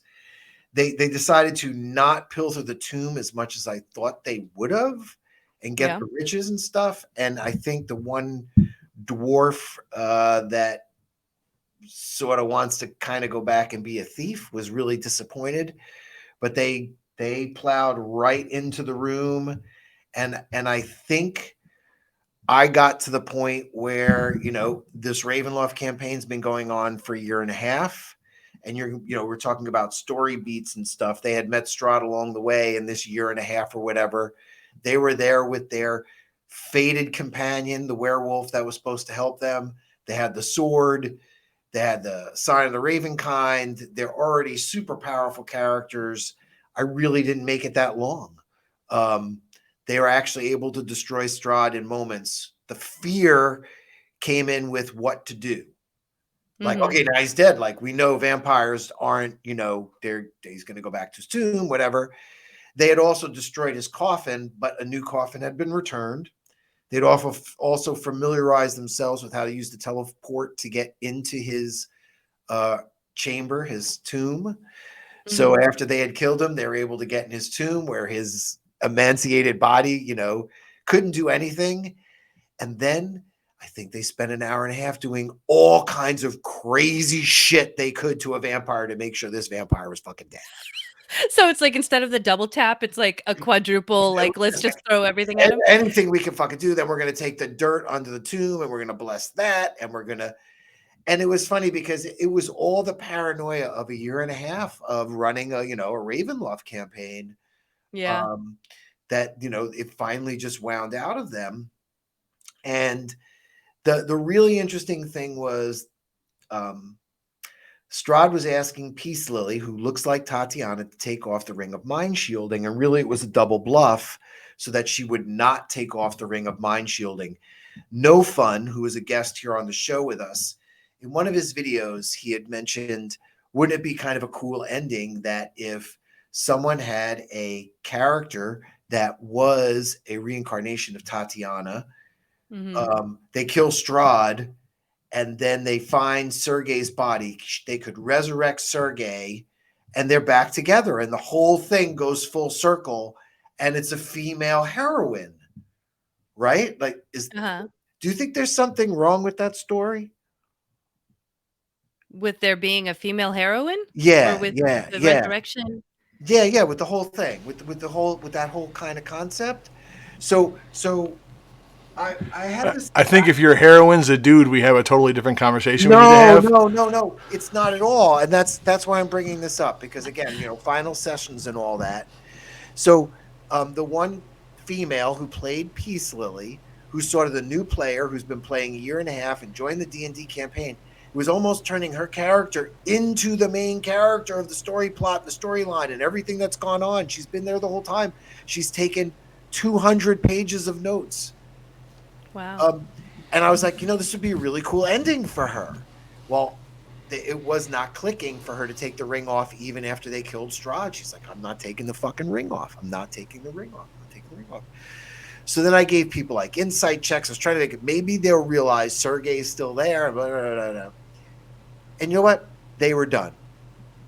They were finished. They didn't get. And then the one guy who had played the ranger that had gotten killed in the heart chamber and was also the bard. After they were done, he was like, "Well, my bard's just going to retire and stay in Barovia and make sure everything's cool now that the vampire's gone." Like, he had already made his character's conclusion, which you haven't been here for a lot of shows. This was leading up to him just saying this campaign's over. So he had already made his own story beats, and his story was ending right here. Now, I know Kendron Lear, my friend Greg, who played the dwarf, was very upset that he did not get to go through this tomb, because the Ravenloft tomb is like chock full of great, stuff or whatever.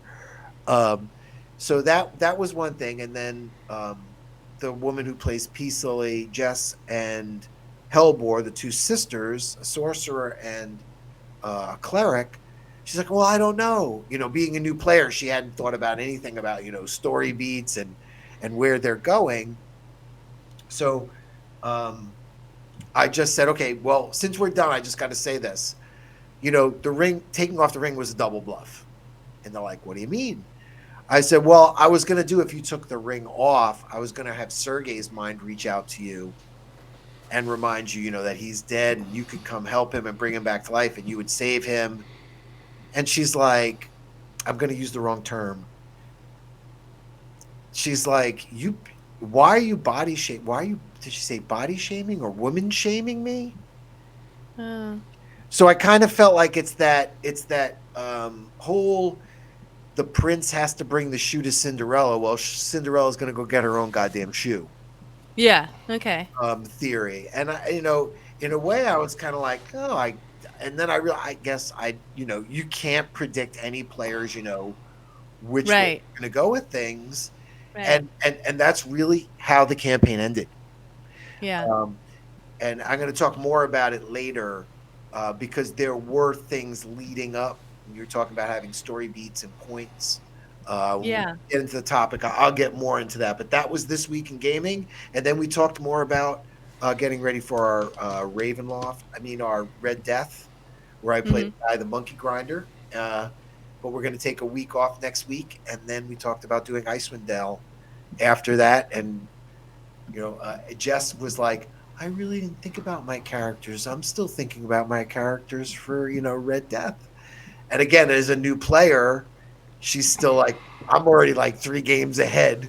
Again, all I'm doing is, RPGs, So I got to sit back now and not worry about that one. And then Freddie's like, well, we get back to Red Death, you better make another character. Because like Grom was saying, the nature of that game is anybody can die anytime, have another character ready to get to the story. Right.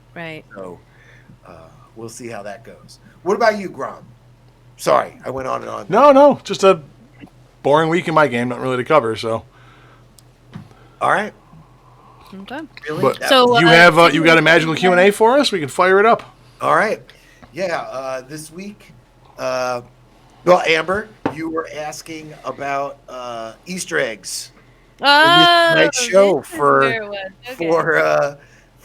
on Facebook. Well, tonight I thought for those of you who are on Facebook, he teased a little bit about Easter eggs, and I had to ask him before the show. I figured, being on the show, I should know what the Easter egg is, but I didn't. and the Easter egg is, I thought we could talk about the Easter Bunny and Easter eggs. Okay. Which I thought was kind of a nice way to go with the holiday, and then again, just using it as that urban slang Easter egg. And how far that has come. I want to say I was going to try to research when that actual term started to get used. The Easter egg? Yeah, the Easter egg. I think it's definitely video game related. I know it is video game related. Yeah. Well, yeah, I know I know some of the history on that. But really quick, you have the option to get into the origins of zombie Jesus or Lich Jesus, depending on your school of thought, but you chose Easter eggs. Fair enough. I can't go both. I have to go both directions here because the stories sort of crisscross why it's Easter egg and there's a whole crisscross here. So can you give it to me? Yeah. Well, so really quick with the gaming part of it. Okay. Yeah, that's what I want to hear. So I might pooch this a little bit because I haven't heard in a long time, but I believe the term comes from the fact that there was like a literal Easter egg like hidden in the game somewhere back in the early days. I can't remember what it was, but come to find out, there was actually I think it was an Atari game. Even it's that far back, but a designer had hidden. And I can't remember the game right now, but had hidden an extra level. What? Go ahead, finish. No, had hidden a thing at the end of the game. I can tell you what it is. I think I know what it is. Yeah, where you finish the game and then you go off the screen and you end up in a little room, and there's just a banner on the floor that it says something, and that's it. And here's what it was: the game was Adventure. Right. Okay. Yep. Very much the forerunner to Final Fantasy, where you had to run through a maze before you got the castle, and then you had to fight dragons, and there was a secret place where you could get a dot, and the dot allowed you to go through the normal barrier, and then you got into a banner screen that said the guy's name. The other thing is you could do something else crazy. I think you could make yourself invisible after you got to the banner screen and come back and play invisibly. Was another feature, or it made you indestructible or something to that effect. Also, that was in what's his name's movie, Spielberg's movie. Oh, Ready Player One? Yes, they went back all the way back to the adventure dot and the Easter egg. So that's where the Easter egg did start. I don't see, as a kid, we did not call that an Easter egg. I think it was called an Easter egg somewhere down. Yeah, well, I think there was a game that literally hid an egg in it, and then that's where the term comes from. Okay. I just can't remember what that is at the moment, but All right. So Easter Bunny and Easter eggs. The interesting thing about the Easter Bunny. Do you guys know anything about the Easter Bunny specifically before I start? he's Australian. I don't know. It's a commercial thing to sell Easter stuff. I don't Yep. know. Yeah. No, it was a German goddess, a pagan goddess of spring, and she took a dying bird from the winter and turns it into a rabbit. Thus, the ability for this rabbit to lay eggs, because birds used to. So that's where the egg really comes into play. That explains a lot. I always Does it? got so confused by the Cadbury commercials and like rabbits and, like laying eggs, and I'm like, this makes no sense to me as a kid, but I just went with it. Knowing it's German, you're just like, okay, it's yep. But there's also a lot of other coincidences with the egg. Remember that farmers, chickens wouldn't have been laying over the season. So Right, over the winter. Over the winter. So you would usually have a big egg harvest after the equinox. Mm-hmm. So again, that's why this whole egg thing would come along as well, kind of moving through with that. Mm-hmm. The egg itself, the Anglo-Saxon goddess was called Eostre, Eostre. So then Easter sort of becomes a little switch letter anagram of that Greek goddess. And then, of course, we talk about a 1874, a German philosopher writes about it, muses about it, but it was called an Easter hare in his notes. And somewhere it went from a hare to a bunny. The goddess actually turned the bird into a hare to escape winter, to be able to outrun the seasons. A legend. Cheating death, if you will. Yes, cheating death, if you will. Much, and then of course, you got the whole. Let me switch my flip flop here. The whole Easter Christmas crisscross thing. You know, the Christianity crosses into all of this. They talk about eggs. Mary, quite even possibly, there are stories that Mary had eggs at the crucifixion and they turned red. There are also stories that Mary Magdalene had eggs that turned red after Jesus was resurrected. Then there was a point where there's another story that says she is confronted by Tiberius, Roman, about Jesus not being resurrected. She says, he's risen from the dead. And he says, when an egg turns red, and she pulls out an egg and it turns red right in front of Tiberius. Oh, wow. So that's where they talk about coloring eggs comes from.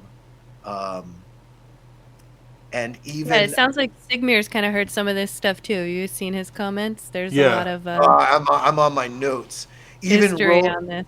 Even the Catholics like to claim that the egg rolling comes from rolling the stone away from the tomb.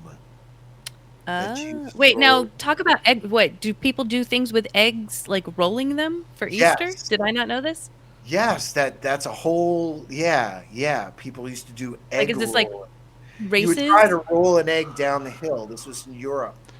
You would try to roll an egg down a hill and keep it together, and you couldn't cheat and hard boil it. See, and that's when people started hard boiling eggs and started rolling eggs down roads, hard boiling them. There's all kinds of crisscrosses with eggs too. In the 1200s, King Henry gave all his family eggs that were decorated with gold leaf. And then decorating eggs sort of became a standard in England. But decorating eggs goes back to 60,000 years, talking about Africa. Sumerians and Egyptians often decorated eggs, and they were in burial tombs. So eggs have always been a very, very important symbol. So necessarily connecting the painting of eggs to Easter probably got pulled in afterwards as well. Yeah. Which is also kind of interesting. What is that? Anything else he's saying in the chat I have not hit on yet? Yeah, he said something about egg dyeing came from Lent, where people weren't supposed to eat animal byproducts and dyed them for Easter. Well, there's even some discussion for the Eastern season. There's even some discussion that Catholics gave up eggs for Lent, but again, that went along with your egg shortage. So why not give up the thing that can't have anyways? That we're short on. We're short on, yeah. We're short on this. All right. Admittedly, my list of egg facts is obviously very short. I wasn't prepared for this. The only clever egg thing I've ever seen was in a historical show set in the Revolutionary War called The Patriot or Patriots, maybe, or no, Turn. That's what it was called. Where apparently Benjamin Franklin figured out that if you wrote on an egg with lemon juice, it would soak through the shell, stain the egg inside. So you could carry a basket of eggs past a British patrol. They would just see eggs. And then when you cracked when you took the shell off, there'd be a hidden message written on the egg through the shell. Oh, I'm like, that's super, super clever. That is really. That is. I like that, Merwin. I don't know. Yeah. So that's the end of my egg knowledge. Besides the fact that they're tasty. Well, but see, that at least helps me to think, because I like taking Doc's stuff and going, how could I put that in a game?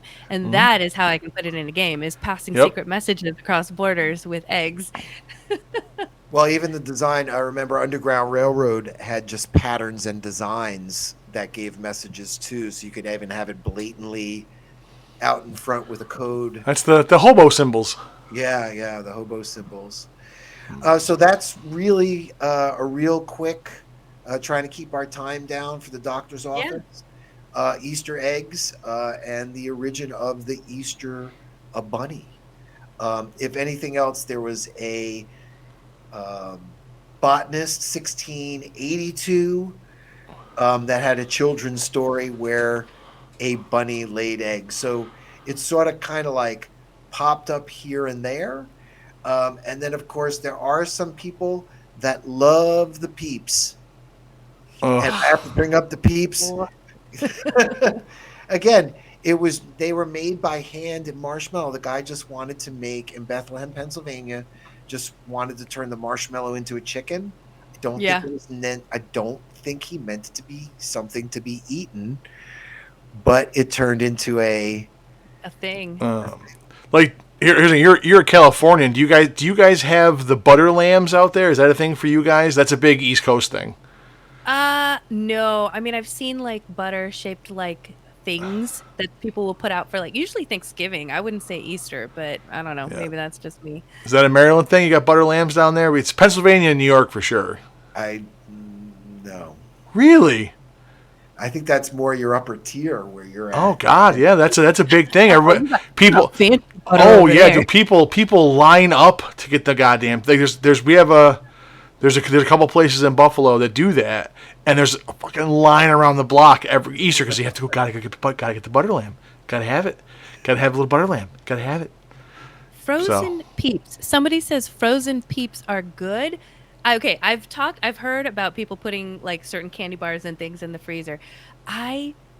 Maybe it's just because I don't like peeps. Well, frozen marshmallows. If you like them in a freezer would make them taste better. If you like frozen marshmallows, you'd like frozen peeps. I mean, I've never had a frozen marshmallow. Now I'm gonna. No, I challenge you all to go out. Oh, you're not missing much. Go find real marshmallow out in the wetlands and eat some real marshmallow, and then you will never want to eat a marshmallow again. Hey, I will say, big picture, using it in your game, I think everyone, if you had the time to, just take a page out of the Christian playbook and in your game have some suppressed society, religion, whatever, and have there be all of these allowed symbols that have secret meanings that connect to some old cult. Yes. Your players can slowly uncover the Easter eggs as they go and eventually work out that this was co-opted from something before. Yeah, that's great. And I love that. and I think about that whole the story that it was a bird got turned into a rabbit that can now lay eggs. So that could be anything. Like you could have a kangaroo that has a pouch that get changed into an alligator that now has a pouch because it got changed. Like you could almost build anything into a Are little you story or myth. building an alligator purse out of an alligator? That's what you're doing? No, I don't. I just thought of like a kangaroo has a pouch, and then that's just the first thing that came to my mind. Two creatures. I don't know. Sorry. So did the bunny retain its cloaca? Is that, I mean, like we only shapeshifted most of the bunny? Is that what's going on here? I don't know. They just that you know. Oh no. You want Wait. details. One other last thing. I guess I need the logistics of how this works. the other thing that's kind of cool about this that I read was in Pennsylvania, the German settlers. Man, they did so much in America. You had the cookies out for Santa for Christmas. Mhm. They put carrots out for Easter Bunny for Easter. Who did? The Germans? The German Pennsylvania settlers. Yes. Oh, okay. Pennsylvania, And then it's so back to weird. Peeps, trying to make those peeps in Bethlehem, Pennsylvania. We're all back in Pennsylvania, man. Some crazy shit going on in Pennsylvania. Crazy. Not to offend anyone who's in Pennsylvania listening. Hey, I used to live in Pennsylvania. They love me there. It still works. Yeah, Pennsylvania, it's like that meme when they put the sign up in front of the classroom of kids, and then the guy grabs it down and says, if those kids could read, they'd be really mad right now. No. That old Pennsylvania. That's one of my, since we're going to bang on Pennsylvania for a second, it's one of my favorite jokes. Do you know how you can tell that the toothbrush wasn't invented in Pennsylvania? Or sorry, that it was invented in Pennsylvania? How? Because if it was invented anywhere else, it would be a teeth brush. I'm pretty sure that you can use that for just about any of those hillbilly states. So. Yeah, that is true. You could use that one anywhere you want. All right. Enough fun stuff aside. We're on a schedule. So. Yes. All right. Well, let's fire it up. Who wants to introduce the topic and kick it around for a minute? Go ahead. All right. Go ahead. Campaign endings. So we've been telling everybody we're going to talk about campaign endings. We apparently saved it for towards the end of our show to talk about this. But I wanted to ask both of you. I've kind of chatted around the interwebs. I know it seems like kind of a 50-50 thing whether or not people have gotten to experience the end of a campaign. Sometimes they fizzle out. But I wanted to ask you two, what campaign endings have you run? Have you experienced? Try to give us at least a quick rundown without getting too deep in the weeds. How many? How often? Not at all. See, I said I was lucky enough. I told on the game the story of the Hell reunion in '94, which ended up being a really big conclusion because it was a reunion of folks that hadn't played D&D together in like 5 or 6 years. Wow. So the fact that there were all these different strings and I pulled all these different people that had never, ever played together and crafted a really cool story for all of them. And remember, everyone was married and starting to have kids. So I wrote it so it was going to end for everybody because we didn't know if we were playing D&D, who was buying D&D. So that was a really cool ending. So you came together knowing that like this one time might be it. That's it. You might not play again after that. Well, it was also written as a sort of a God quest for everyone. Okay. Like I had been a DM of all these different players, so everyone got a personal invitation. Oh, remember, this is during snail mail days before email. Everyone got a personal invite and got personal letters, and then like there was personal information like how you were getting involved in the campaign. Like this one guy was actually trapped in hell and got this offer to play a game and played this game by mail with me first. Wow. And there was all these different things going on by mail and they were getting clue sheets. So again, that was completely, but there was a lot of preparation beforehand to set up for that ending. Right. Now, we've been talking about the horror games. We've had a lot of horror game endings that I remember very well. But like Merwin said, horror game endings end with everyone dying or everyone going insane. One of the most famous ones was I had this character, Dr.Pletorius, and he's about to like get the BBEG or whatever was about to happen, and another character, Scoop, hits this button on the time machine, and we ended up getting projected out and we got whatever, I don't know. We're in another time zone, but again, that I just remember those horror endings when Brent Taylor got blown up in the riverboat. I've talked about that one on the show. Hey, hang on a second. We apparently fell off the internet. Okay. Uh-oh. It's trying to reconnect, so hold that thought. I don't know what the hell happened there.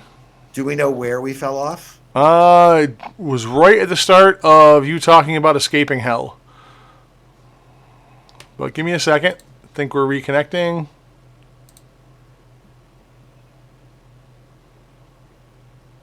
See, even the internet wants us to shut up sooner. You win, internet. You win. Okay. My thing's running like hot garbage for some reason, so give me a second. Make sure we're back up.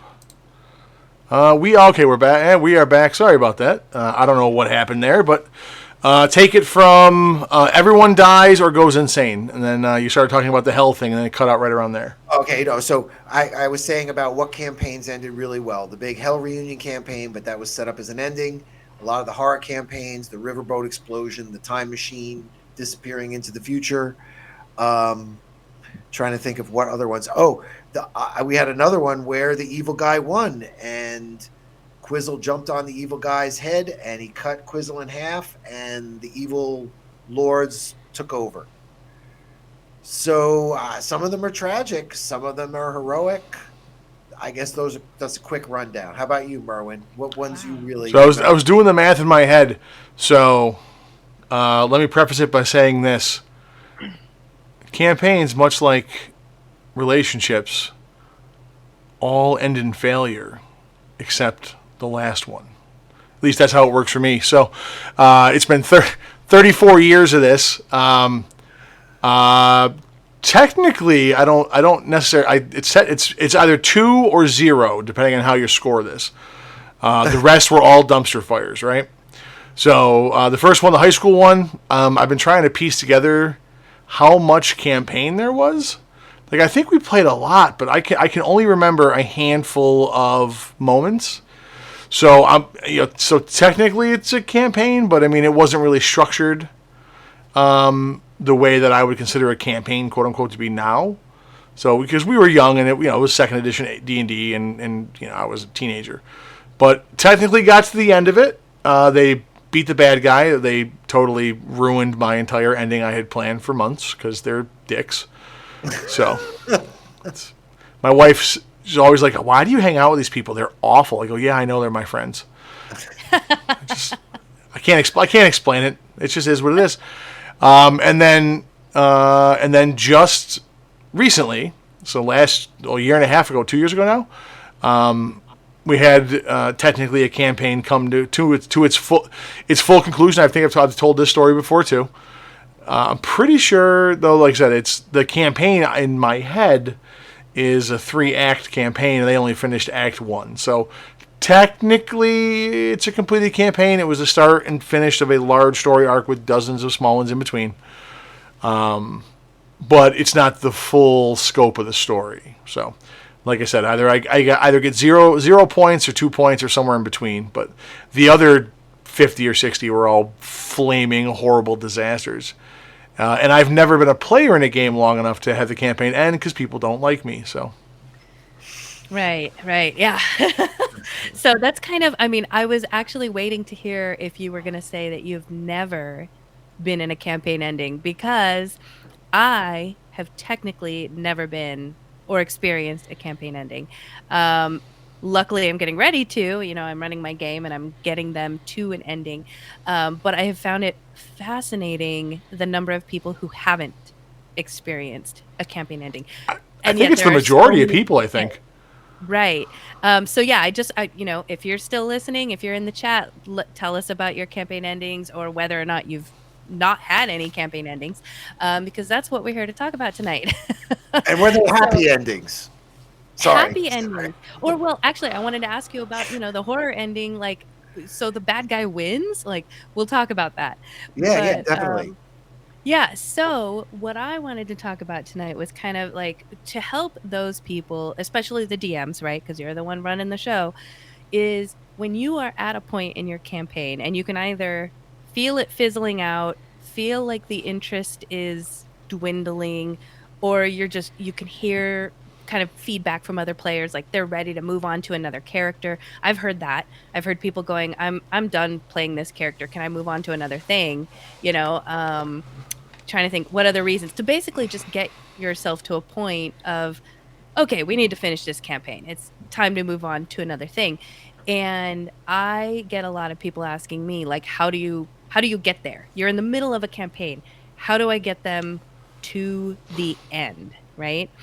So I wanted to ask you guys, for the games that you've run anyway, have you had that happen where you've hit a point in the campaign where you decided we need to get to an end, and how did you get them to that end?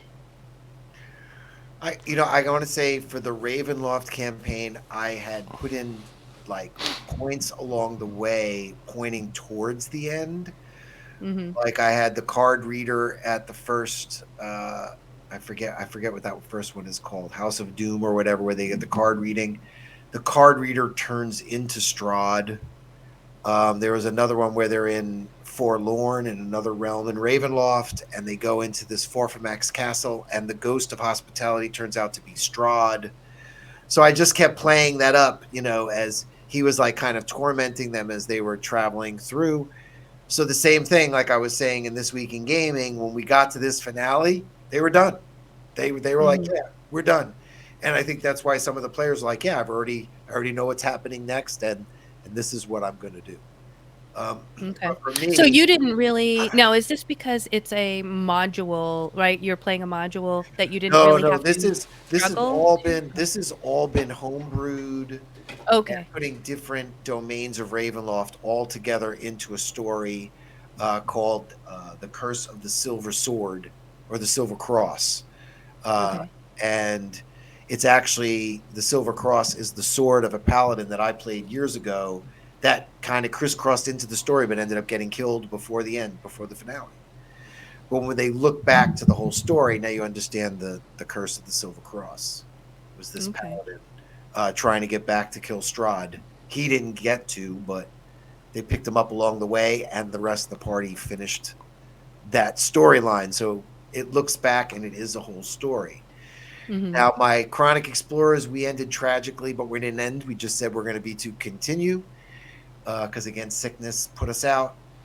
And my Girl Scout troop is hoping to come back, so we're not ending yet.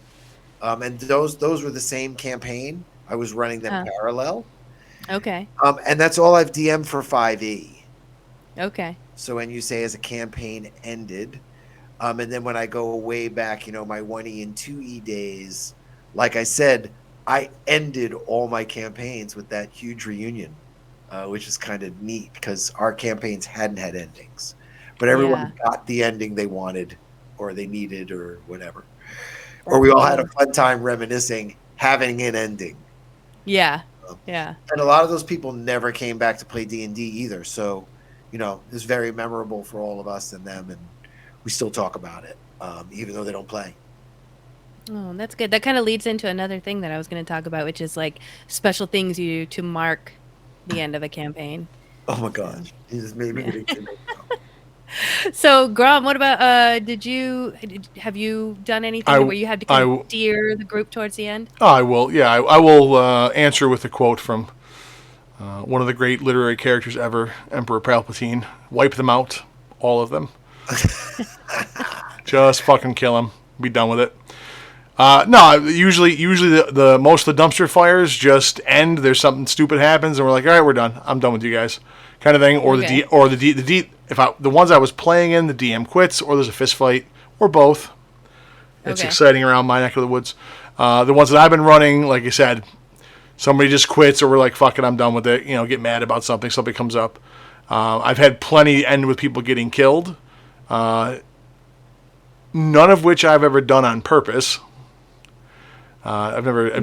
You say with a little smile. No, I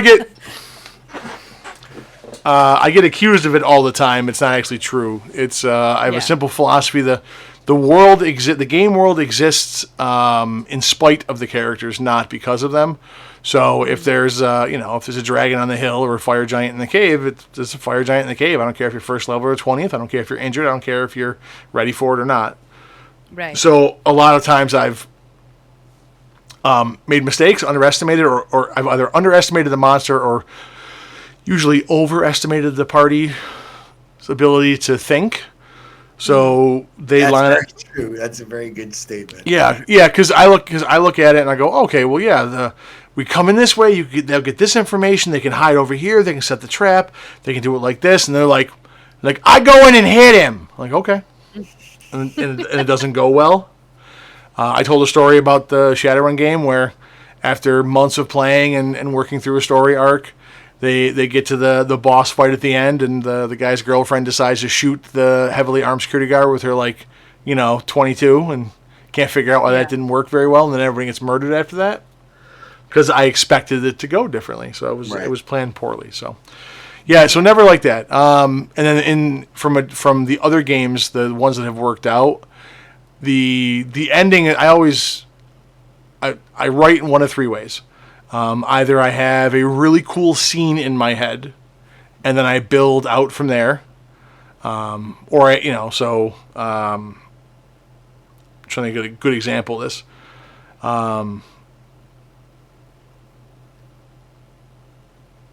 All right, I'll think of one in a second. But I just drew a blank. Either I have a cool scene in mind, or just a cool, an interesting line, kind of like the back page of a book. You awaken. There's a quote. You're saying there's a quote you want to use as the finale line? Well, just something that kind of summarizes it. So. So the one campaign, it's called I started titling them. It's called The Wolves of Winter. So that started from that idea. I go, wouldn't it be cool? Like The Wolves of Winter. I'm like, it's a cool name for something. And then I build from there because it sounds cool, right? My other campaign, which is Curse, is The Tales of the Northern Province. That one never goes well, but it's a design issue on my part. Or, this is a lot of the cases, is I think of what the end of the story is going to be. What's the big final moment? Right? Mm-hmm. And then did you punch your mic? Is that what you did? I heard somebody punch their mic a second ago. That was me. That was you. My buddy has a podcast studio, and I think if I punched the mic less than 10 times a night, it'd be a miracle, because it's just right. It's in a great spot to talk, but a bad spot for me because I'm a fidget. I talk with my hands. You rolled a 20. But anyways, no. So a lot of times I start with the ending, or at least what I think the ending is going to be. So the Wolves of Winter campaign, I had the idea, and then I hit upon the idea for the bad guy. Looking at artwork, kind of inspired me. Then I'm like, all right, so it's going to end like this, and then I just built everything kind of out from there, which I think a lot of writers do that. Yeah, so that's usually how I do it. So I've already kind of got that planned out. I don't have all the steps planned out, obviously, and the players inevitably will fuck up the sequence of things. But that's kind of how I build. So I've never had like I said, I haven't had a game that has where I've built an ending prematurely for it. Like I said, usually it's one of those things where we just stop because we have to stop. Right. It gets to that point. So I hate to not have a good answer to your question, but that's how it's been for me. It's not that it's not a good answer or not. I mean, this is what other people that are listening to us will be in the same boat and go, So here's what I would suggest: if you want to end it on a good note, where you have a good final game, or you have a thing, like I said, it's pick what you think the most satisfying ending would be for everyone. And then try to shape it towards that. So, maybe it's a personal. I think there's another key there too, though. I think you have to give it time, and build that. What's the word I want to use? I had to make sure I built that circle when I got everybody back together.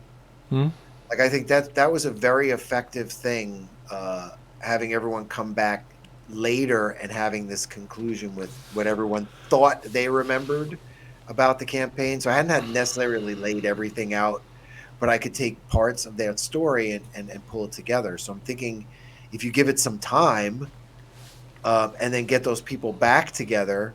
Like you were saying, Amber, how do you end? So maybe you end on a cliffhanger. You keep having your story end right in the, you end right in the middle because it's 6 o'clock. Mm-hmm. And it's almost like, what if you didn't end at 6 o'clock and you have an ending, and then you come back later and you give everybody this. Now this is what's next, and you have to fulfill this next step, whether it's a long time or not. I think that helps a conclusion. Is having a next step than what they were doing previously. Does that make sense?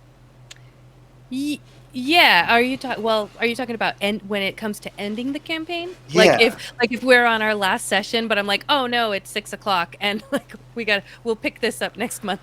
No, but I mean, there has to be something they can do. Like that Bard I said in the Ravenloft campaign decided he was going to stay there and protect Ravenloft from, like, everybody sort of has to have that kind of thing preemptively set up with the DM to have a good formal ending. You're saying, how do you do that with people? And I'm saying, when you have a reunion like I did, that's a lot easier to do because those people have a very funneled memory of what their character is about and what they might want for that character's ending. Because, hey, I'm going to get a chance to do this again, relive it, and let's have this as his last hurrah. So I'm saying that's where stopping it and having a conclusion and then, like you said, stopping it dead and then waiting and saying, okay, how is this going to conclude for you? How do you want this to conclude for you? So you have an idea of how to tool it, which is interesting. I would think. Sorry. Well, I was just going to say. So I run a very fluid type of session where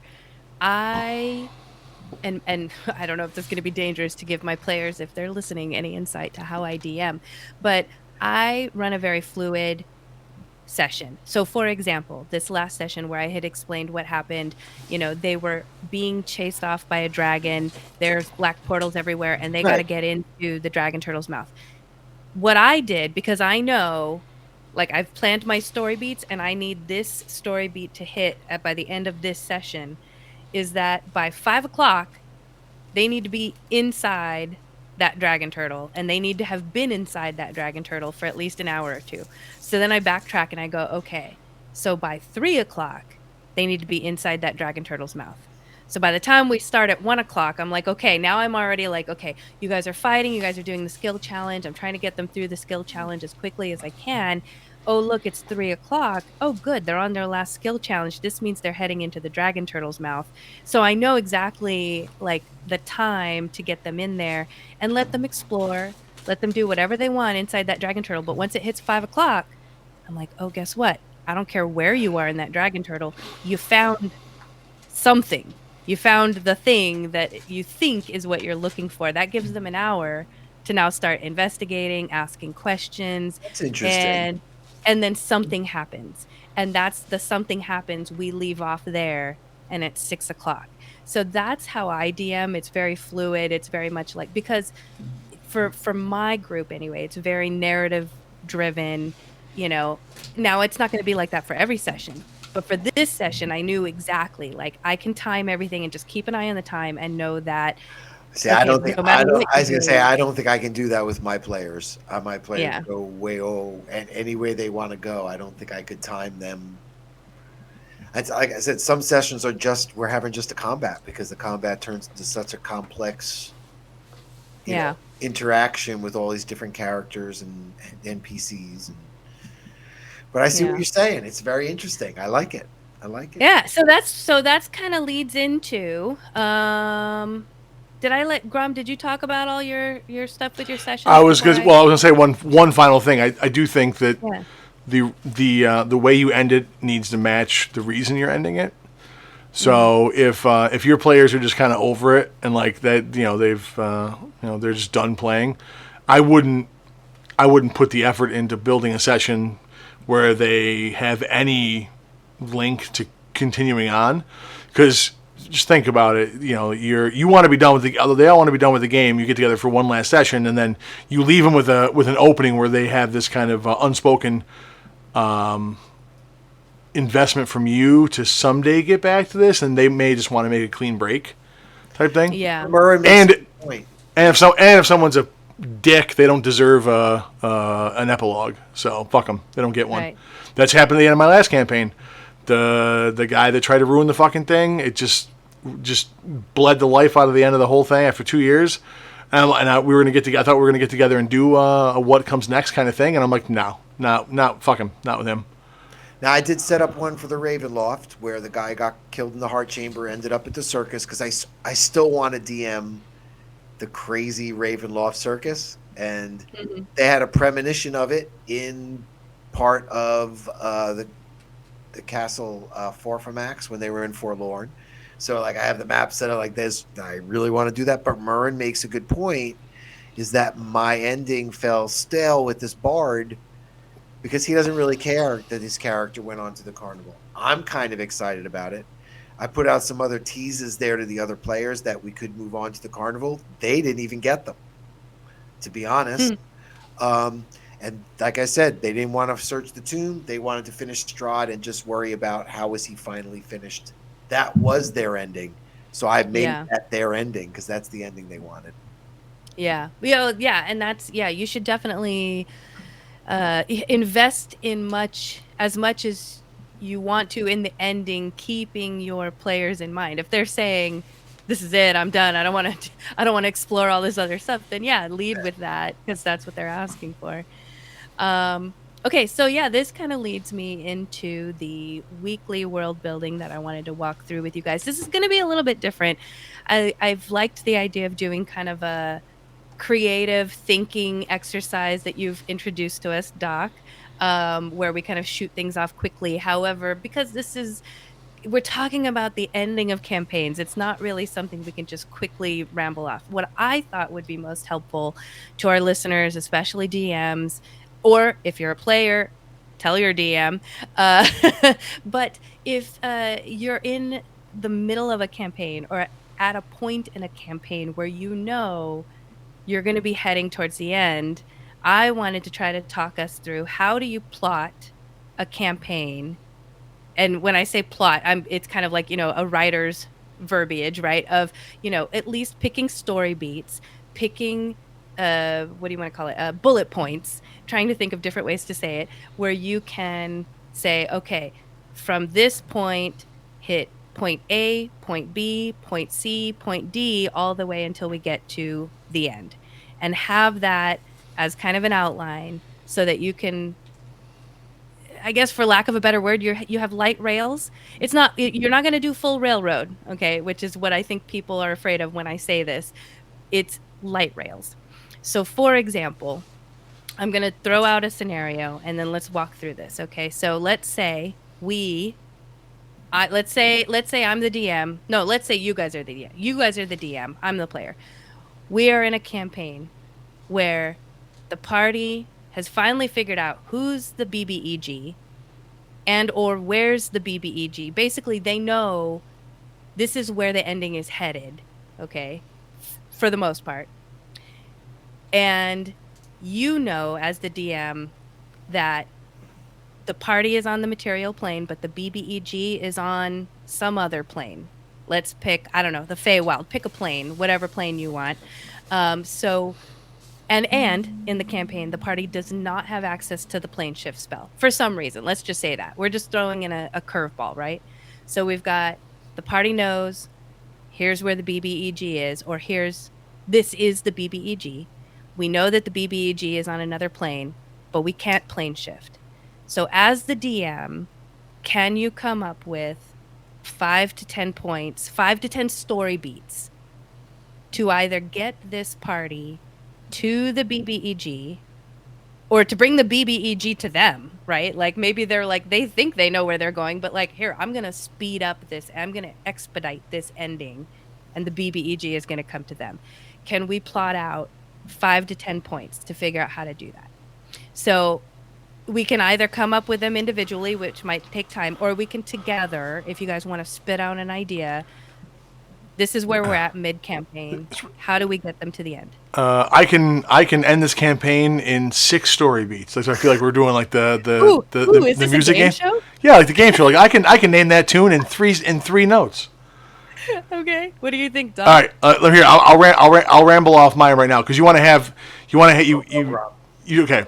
You still want to hit all the major points in your final arc, treating it kind of like a 5-room dungeon. So 5 final points. You have the entry. You have a setback or unexpected twist, confrontation, reward, and then end of the game. So they don't have access. They decided they're gonna have to bring the bad, or they're gonna go to the bad guy. They need to find a character who they've met before that now has the ability. So they go seek them out. Point 1. They arrive only to find that character for some reason is unavailable to them, and that sets them on the quest to find the MacGuffin, which will allow them to bring the bad guy to them. So there's your reversal. Point 2. Point 3, the MacGuffin is multiple parts, so you get 3 or 4 games out of that. Once it's assembled, you then have to go to a specific place at a specific time, which puts you on a unspoken clock. And railroading is not a matter of things have to happen in a certain frame of time or things happen to the party. It's that you don't have a choice in how you get to where you need to go. That's the important thing to remember. So there's a time frame. I don't care how you get to the top of the mountain 5,000 miles away by midnight 3 days from now. You need to figure that shit out, though. Do whatever you want to do. So then anyways, they arrive, complete the ritual, and then that brings the bad guy to them. They're already in a cool location, so your final story point is epic battle on a mountaintop with the Balrog, at the end of which they get the reward of seeing the world not destroyed, the bad guy tucked away, and then they got to figure out how to get off the mountain, but we can just do that as a story. So that's 5 points for you. Nice. And very quickly done. Love it. Do you have anything to add to that, Doc? No, I like that we had TJ just said just TPK. TPK, yeah. Yeah, I love it. I saw that. I love that. No, my brain went sideways with this one while you were discussing it, and well, see, this is why it's great. I would love if we have the time to quickly do it. This was my thought, in this final encounter or whatever, in this final adventure or leading up to the final adventure. Something I thought would be really cool, if this inability to do something is to somehow figure out a way for the characters themselves to get the ability. Let's say you were doing experience leveling along the way. Perhaps you have like 2 or 3 events where they're going to get, what are they called? I say landmark levels, but that's... Oh, milestones? Milestone levels. What if you had like some milestone levels built in? I always felt like Gandalf, after he fought Balrog, he disappears and then comes back like he gained his levels, and he comes back and he has new levels and new powers. That, I think, is kind of a cool thing to try to add into a climax, where the characters themselves get supercharged and get some abilities they never had, and it turns the action economy into something new and different for the final battle. And even though they may only get those power, or maybe they only get it temporarily or something. Okay. But to build in 2 or 3 events where they get these landmark, or I said the wrong thing again, milestone levels, I think is an interesting way to do it, and to make it a little bit different. And I guess I just kept thinking about that as like, what a neat way to do it, as you kept talking. No, that's great, because you could even add in like the plane shift spell or being able, having the ability to do it as part of a milestone. It could be sitting right in front of them, and no one can read it yet because you need 2 more levels, or you need to, I don't know. Yeah. Just thought of that. No, that's great. Yeah, so I'll just quickly run down then. So yeah, I came at it from the aspect of, instead of giving them the thing to plane shift, there needs to be another way to get to this realm, right? Whether it's like a rip in the fabric of reality, or some portal somewhere that's hidden deep, basically dropping some lore of like, there's a location where Fae things are happening. If the BBEG is in the Fae, okay, there's a location. You start hearing rumors. I'm dropping lots of hints of, there's encounters with Fae creatures over here, or some weird stuff happens that people have only heard about in the Fae, but it's happening here, so that leads them there. And if it doesn't lead them there, then I quote unquote force them there by kidnapping one of their players with a Fae creature, or stealing one of their items. I'm trying to make it personal because once you make it personal, they're like, oh, fuck this shit. We're going to follow this guy. We're going to do this thing. So I make it personal. And then there's usually one session that's like a chase session or a travel session of chase this bad guy down or get my stuff back, or, you know, which ends up leading into, oh, all of a sudden we're in the Fae, you know, like, how did we end up here? We followed this guy. So something like that happens. And then I have a session which would be called Things Get Hairy, which is you're getting close to the BBEG. There's going to be tons of minions or difficult terrain or something that you have to get through to get to the BBEG. And then I can't vouch for this because, again, I've never ended a campaign. I'm getting there. But my idea of having, you know, a BBEG showdown is it needs to be at least 2 parts. There needs to be the part one is you're trying to stop the BBEG from doing something. So do you succeed with that? Yes or no? And the end of that last session, if that makes sense, is yes, you stop the BBEG from doing the thing, but something else happens, which makes it bigger, right? Something, maybe now he has a second form or something, like he absorbs that energy and now there's a final form. So it's yes, you stop him, but, or no, you don't stop it. And now you're dealing with the BBEG plus, I just hit my mic again, sorry. Plus all the other things. So there's a 2-parter. So first part is you're trying to stop the thing. Second part is you stopped it or you didn't stop it, but now you have to deal with all this. So clearly you have either been influenced or traumatized by every JRPG ever, because every one of them has that multi-phase ball. All I can think of is Sephiroth or the weapons. Like, oh, God, did 1,000,000 damage. It turns into the next phase. You're like, son of a bitch. Yep, that's my, my, apparently. Yes. There's nothing wrong with that. And then what we're going to talk about next, and hopefully won't take too long on it, is, you know, the optional epilogue session. You know, I get the feeling, I've talked to people online, that is the majority, is people have epilogue sessions, which I didn't realize personally. I didn't realize that was a thing until like Critical Role, that people have epilogue sessions. That's where you're talking about something that, because it's a production, an epilogue section is being, let's not say it's being scripted, right? But because the presentation style, that's where I feel like that. I don't know anyone, and I've seen YouTube videos where they talk about having a great epilogue. I don't know anyone who's had an epilogue section. Really? I mean, what I did, they just give a quick background of what's happening. I had, you could say that was an epilogue section, couldn't you? Really? Say what? Mean, the hell thing I did with the reunion with all my friends, you could call that an epilogue session, right? Yeah, I would think so. I don't think a lot of people really do that, to be honest. Yeah. I think that's just more of, because Critical Role is a produced thing that it makes sense to do it. I mean, that kind of makes sense to me, but I don't know. What about you, Merwin? You ever had any? Oh, in my original one, when they beat the bad guy, it cheated, but whatever.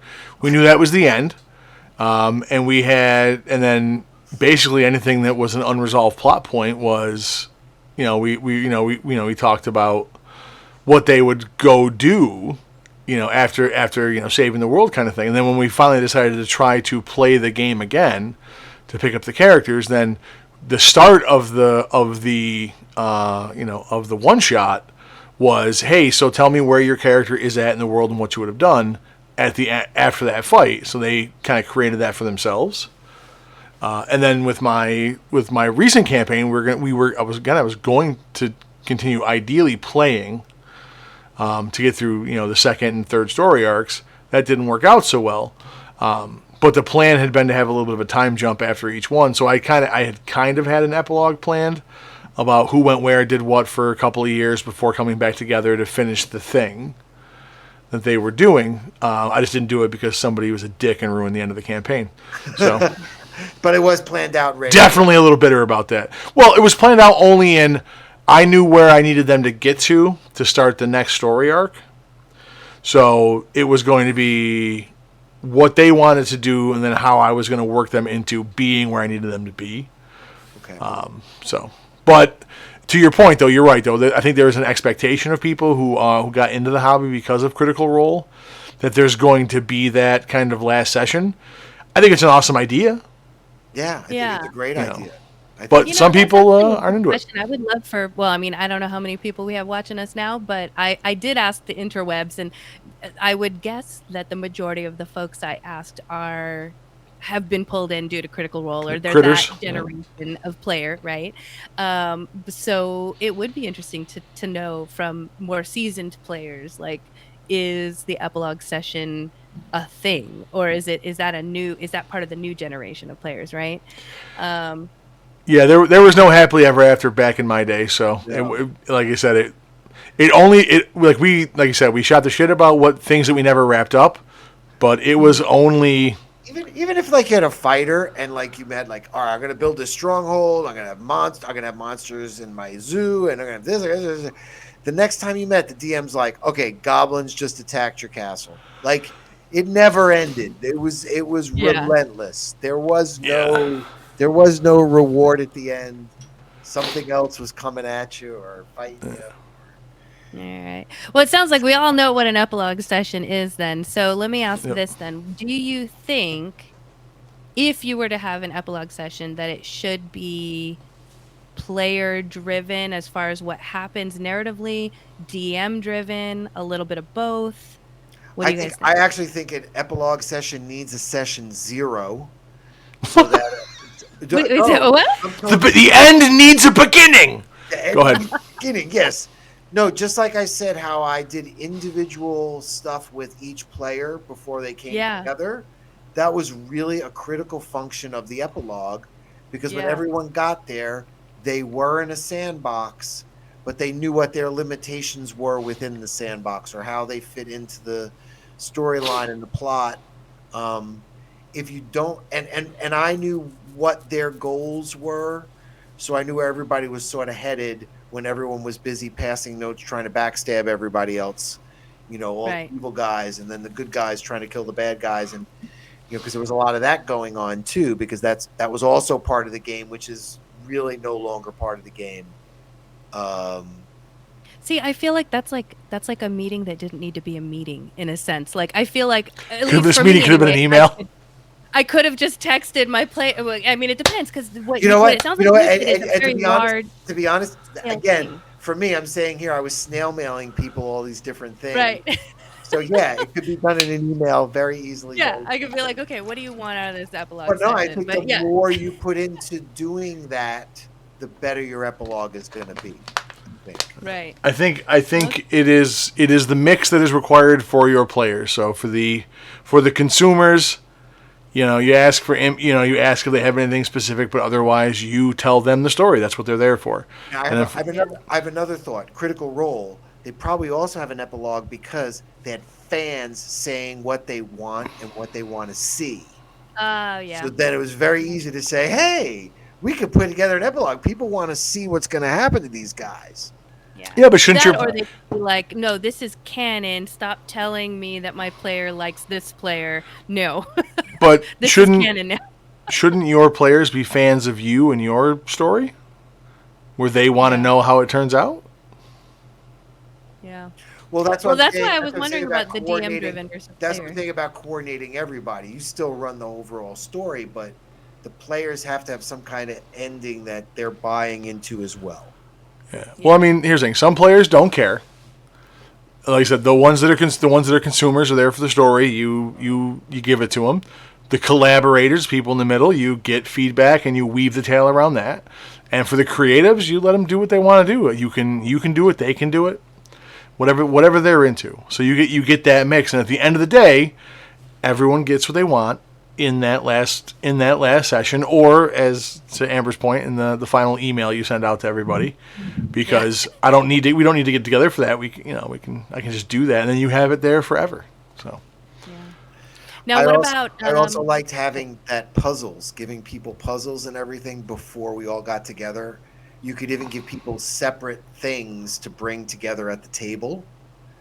So to make it something special, some props or something to really spruce up that last hurrah.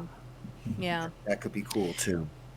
Now, what about like NPCs? Did the DM or the players ask, okay, what happened to this NPC or what happened to this town, or was that never a concern?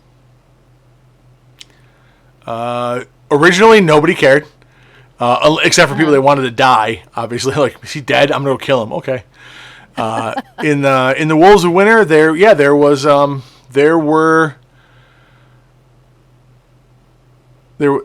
there was a bit of that because people had NPCs that, because of in-game actions, had become allies. They had other NPCs that had their own story arcs to work out. One of the better ones was the tale of Pedro de Castini, who in the early part of the campaign, is friendly shopkeeper and a low-level enchanter. He made little hedge magic stuff. He was always telling the players how you can only work so long because I gotta go, I gotta bring flowers to the wife, and I can't open in the morning because I have to I watch the sunrise with the wife. Talks about all these things he does, and then about midway through, they're like, wait a second, I've never actually seen his wife, and then they find out that not only was she killed, she actually died to the ending boss.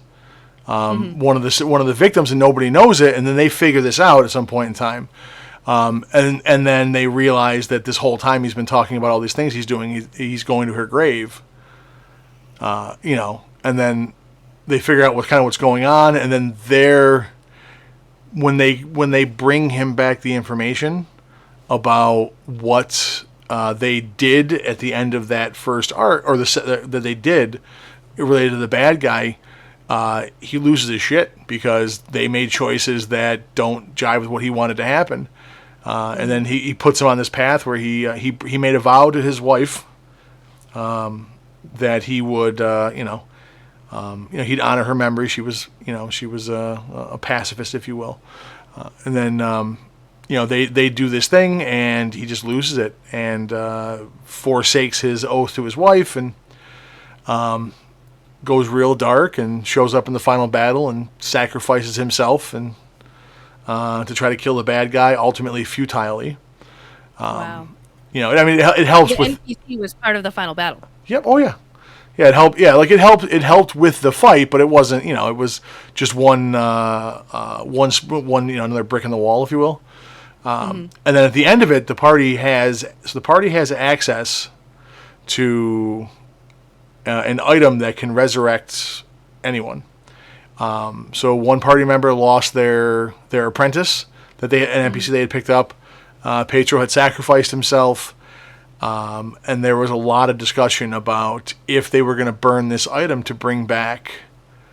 There was a mentor character as well. If they were going to bring them back, and we never made a decision on it. I was going to leave that for if we picked up the next big story arc, but. There was a lot of that stuff around several of the NPCs that had been around for a while.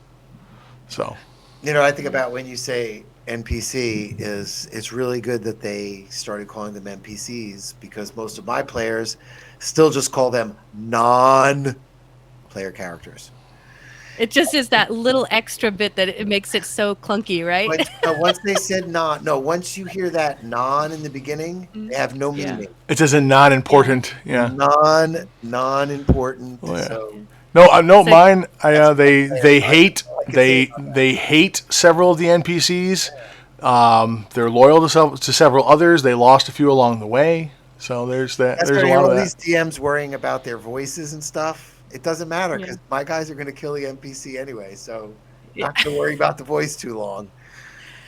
Well, it looks like TJ in our chat said he's had a few players ask him about some of his NPCs, but not many. So seems to be kind of the running theme, right? It's like the whatever your players' favorite NPCs are will probably be the ones they care about. What their fate was. We'll see who my players decide to ask about. I think if there is an NPC that lives in infamy in the storytelling, then you did a good job. As a DM, that's like a higher score as a DM. I'm trying to think. If they're vested. Is it Avernus where they meet the elephant? that module. You don't the module Yeah, I'm not a module into person. Avernus. They meet this. There's certain Hey, NPCs. chat, help us out. There's certain NPCs that I know that have become pretty famous. Anyway, I noticed that So you were talking about party and food. Are you talking about like yeah, so what do that you was I have was at gonna the say. end? What So else, aside from okay, so I you talk about. basically I'm gonna warp way back. I'm gonna warp yeah, we talked way about back. leading your party to the end of the campaign. Now we've finished the campaign. Hopefully you've given them an epic, memorable battle. Now we're talking about epilogue sessions if you have them in your game. How to kind of like coordinate that between the DMs and the player to figure out what's happening to the player characters and the NPCs. Past that, there's a whole bunch of other optional stuff, right? I've seen people talk about having a Q&A session where there's like you can ask the players can ask the DM, "Oh, here's this unresolved plot line. What happened there or what was that?" Yeah, yeah. The DMs can ask the players, "Hey, you started doing this, but then you left off and veered over here. What were you planning for that?" There's Q&A sessions, which I find interesting because as a DM, I think Q&A sessions lend to shorter campaigns. right. Like think about my Ravenloft can. After a year and a half, they killed the straw. They were done. I don't want to hear nothing. We got 200 pages of notes. We're done. Yeah. So Yeah. I think it depends how long it is, whether or not you go that way. Sorry. No, that's fine. But that's like, I would think as a DM anyway that if there was maybe some questions can be answered, but for the most part, I would say, well, you don't know because that will be in the next campaign, like maybe you'll find out in the next campaign. Um, Other things to do during post campaign stuff is doing the party, having a bunch of food. I've seen people, especially with that release of that book. What's that book? Heroes Feast Heroes or Feast. something. Yeah, tons of people cooking food for D&D that looks like taverny type foods. I myself do it. I enjoy doing that, so I could see a bunch of people doing that to kind of celebrate the end of a campaign.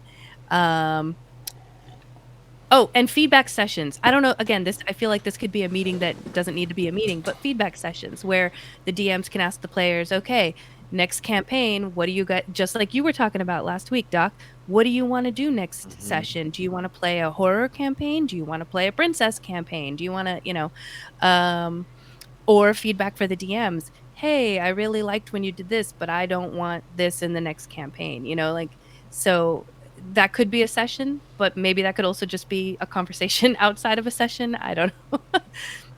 We used to. I'm gonna go to time warp us back to when we were playing in middle school, and we used to have awards at the end of the year. It was school year because everyone we would kind of break up for summertime, or we go summer camp or whatever, and we'd have awards for like best dungeon because we'd all switch and best game master and Oh, that's cool. best player or best thief, and people would nominate people, and then we'd vote and all kinds of. But you need a big group to do that kind of stuff, and then Right.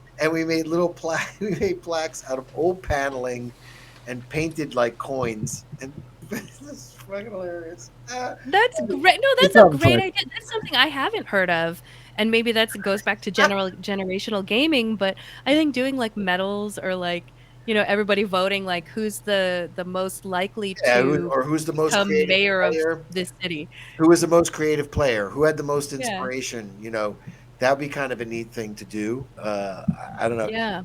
I mean, we did as little kids. I could see some grown-ups having fun with that. Later. Yeah, that would be a lot of fun. God, people had to wait 2 hours and 49 minutes. Yeah, we're wrapping up here. I But love it. I wanted to mention gifts as well. I've seen people talk about gifts for their players, for their DMs. TJ in our chat has talked about he 3D printed busts for each character or for each player that he painted, so they look like bronze busts. I think that's really great. I've not heard that one. So I will show you. This isn't the end of our campaign, but mid campaign, I decided to make our party branded merch, if you will, because we have a party name, which I think that's also a generational thing, right? With Critical Role, but we have a party name, and one of the guys had doodled on a napkin what he thinks our emblem would have been, and I saved it. and I held on to it for a couple years until I finally branded it on some shirts. If I can get into the camera here. So this is our emblem. Oh, nice. Kind of shiny. So all the guys at the table plus me, we have branded shirts, branded stuff. We have stickers, we have stuff like that. It's not for sale. It's just us. It's just for us to enjoy. So that's something that I think people could do probably for the end of a campaign. Now you're Gifts saying and that stuff. I during my college years, I invited all those people back to play the Hell reunion. In my college years, I had a group I used to come back and play with in New York, and pretty much we knew the campaign was ending because college was ending, whatever. Everybody's getting jobs, and they got me this dragon pewter mug as cool. and remember, I got rid of all my things. This is the only D&D thing besides my little dice box that I kept. You kept. Yeah, this was one of the things that I kept. Oh, that's what you need to start drinking out of during show now. Oh no, I can't drink out of metal. That's a whole nother. That's a whole nother that's a whole for nother me. thing.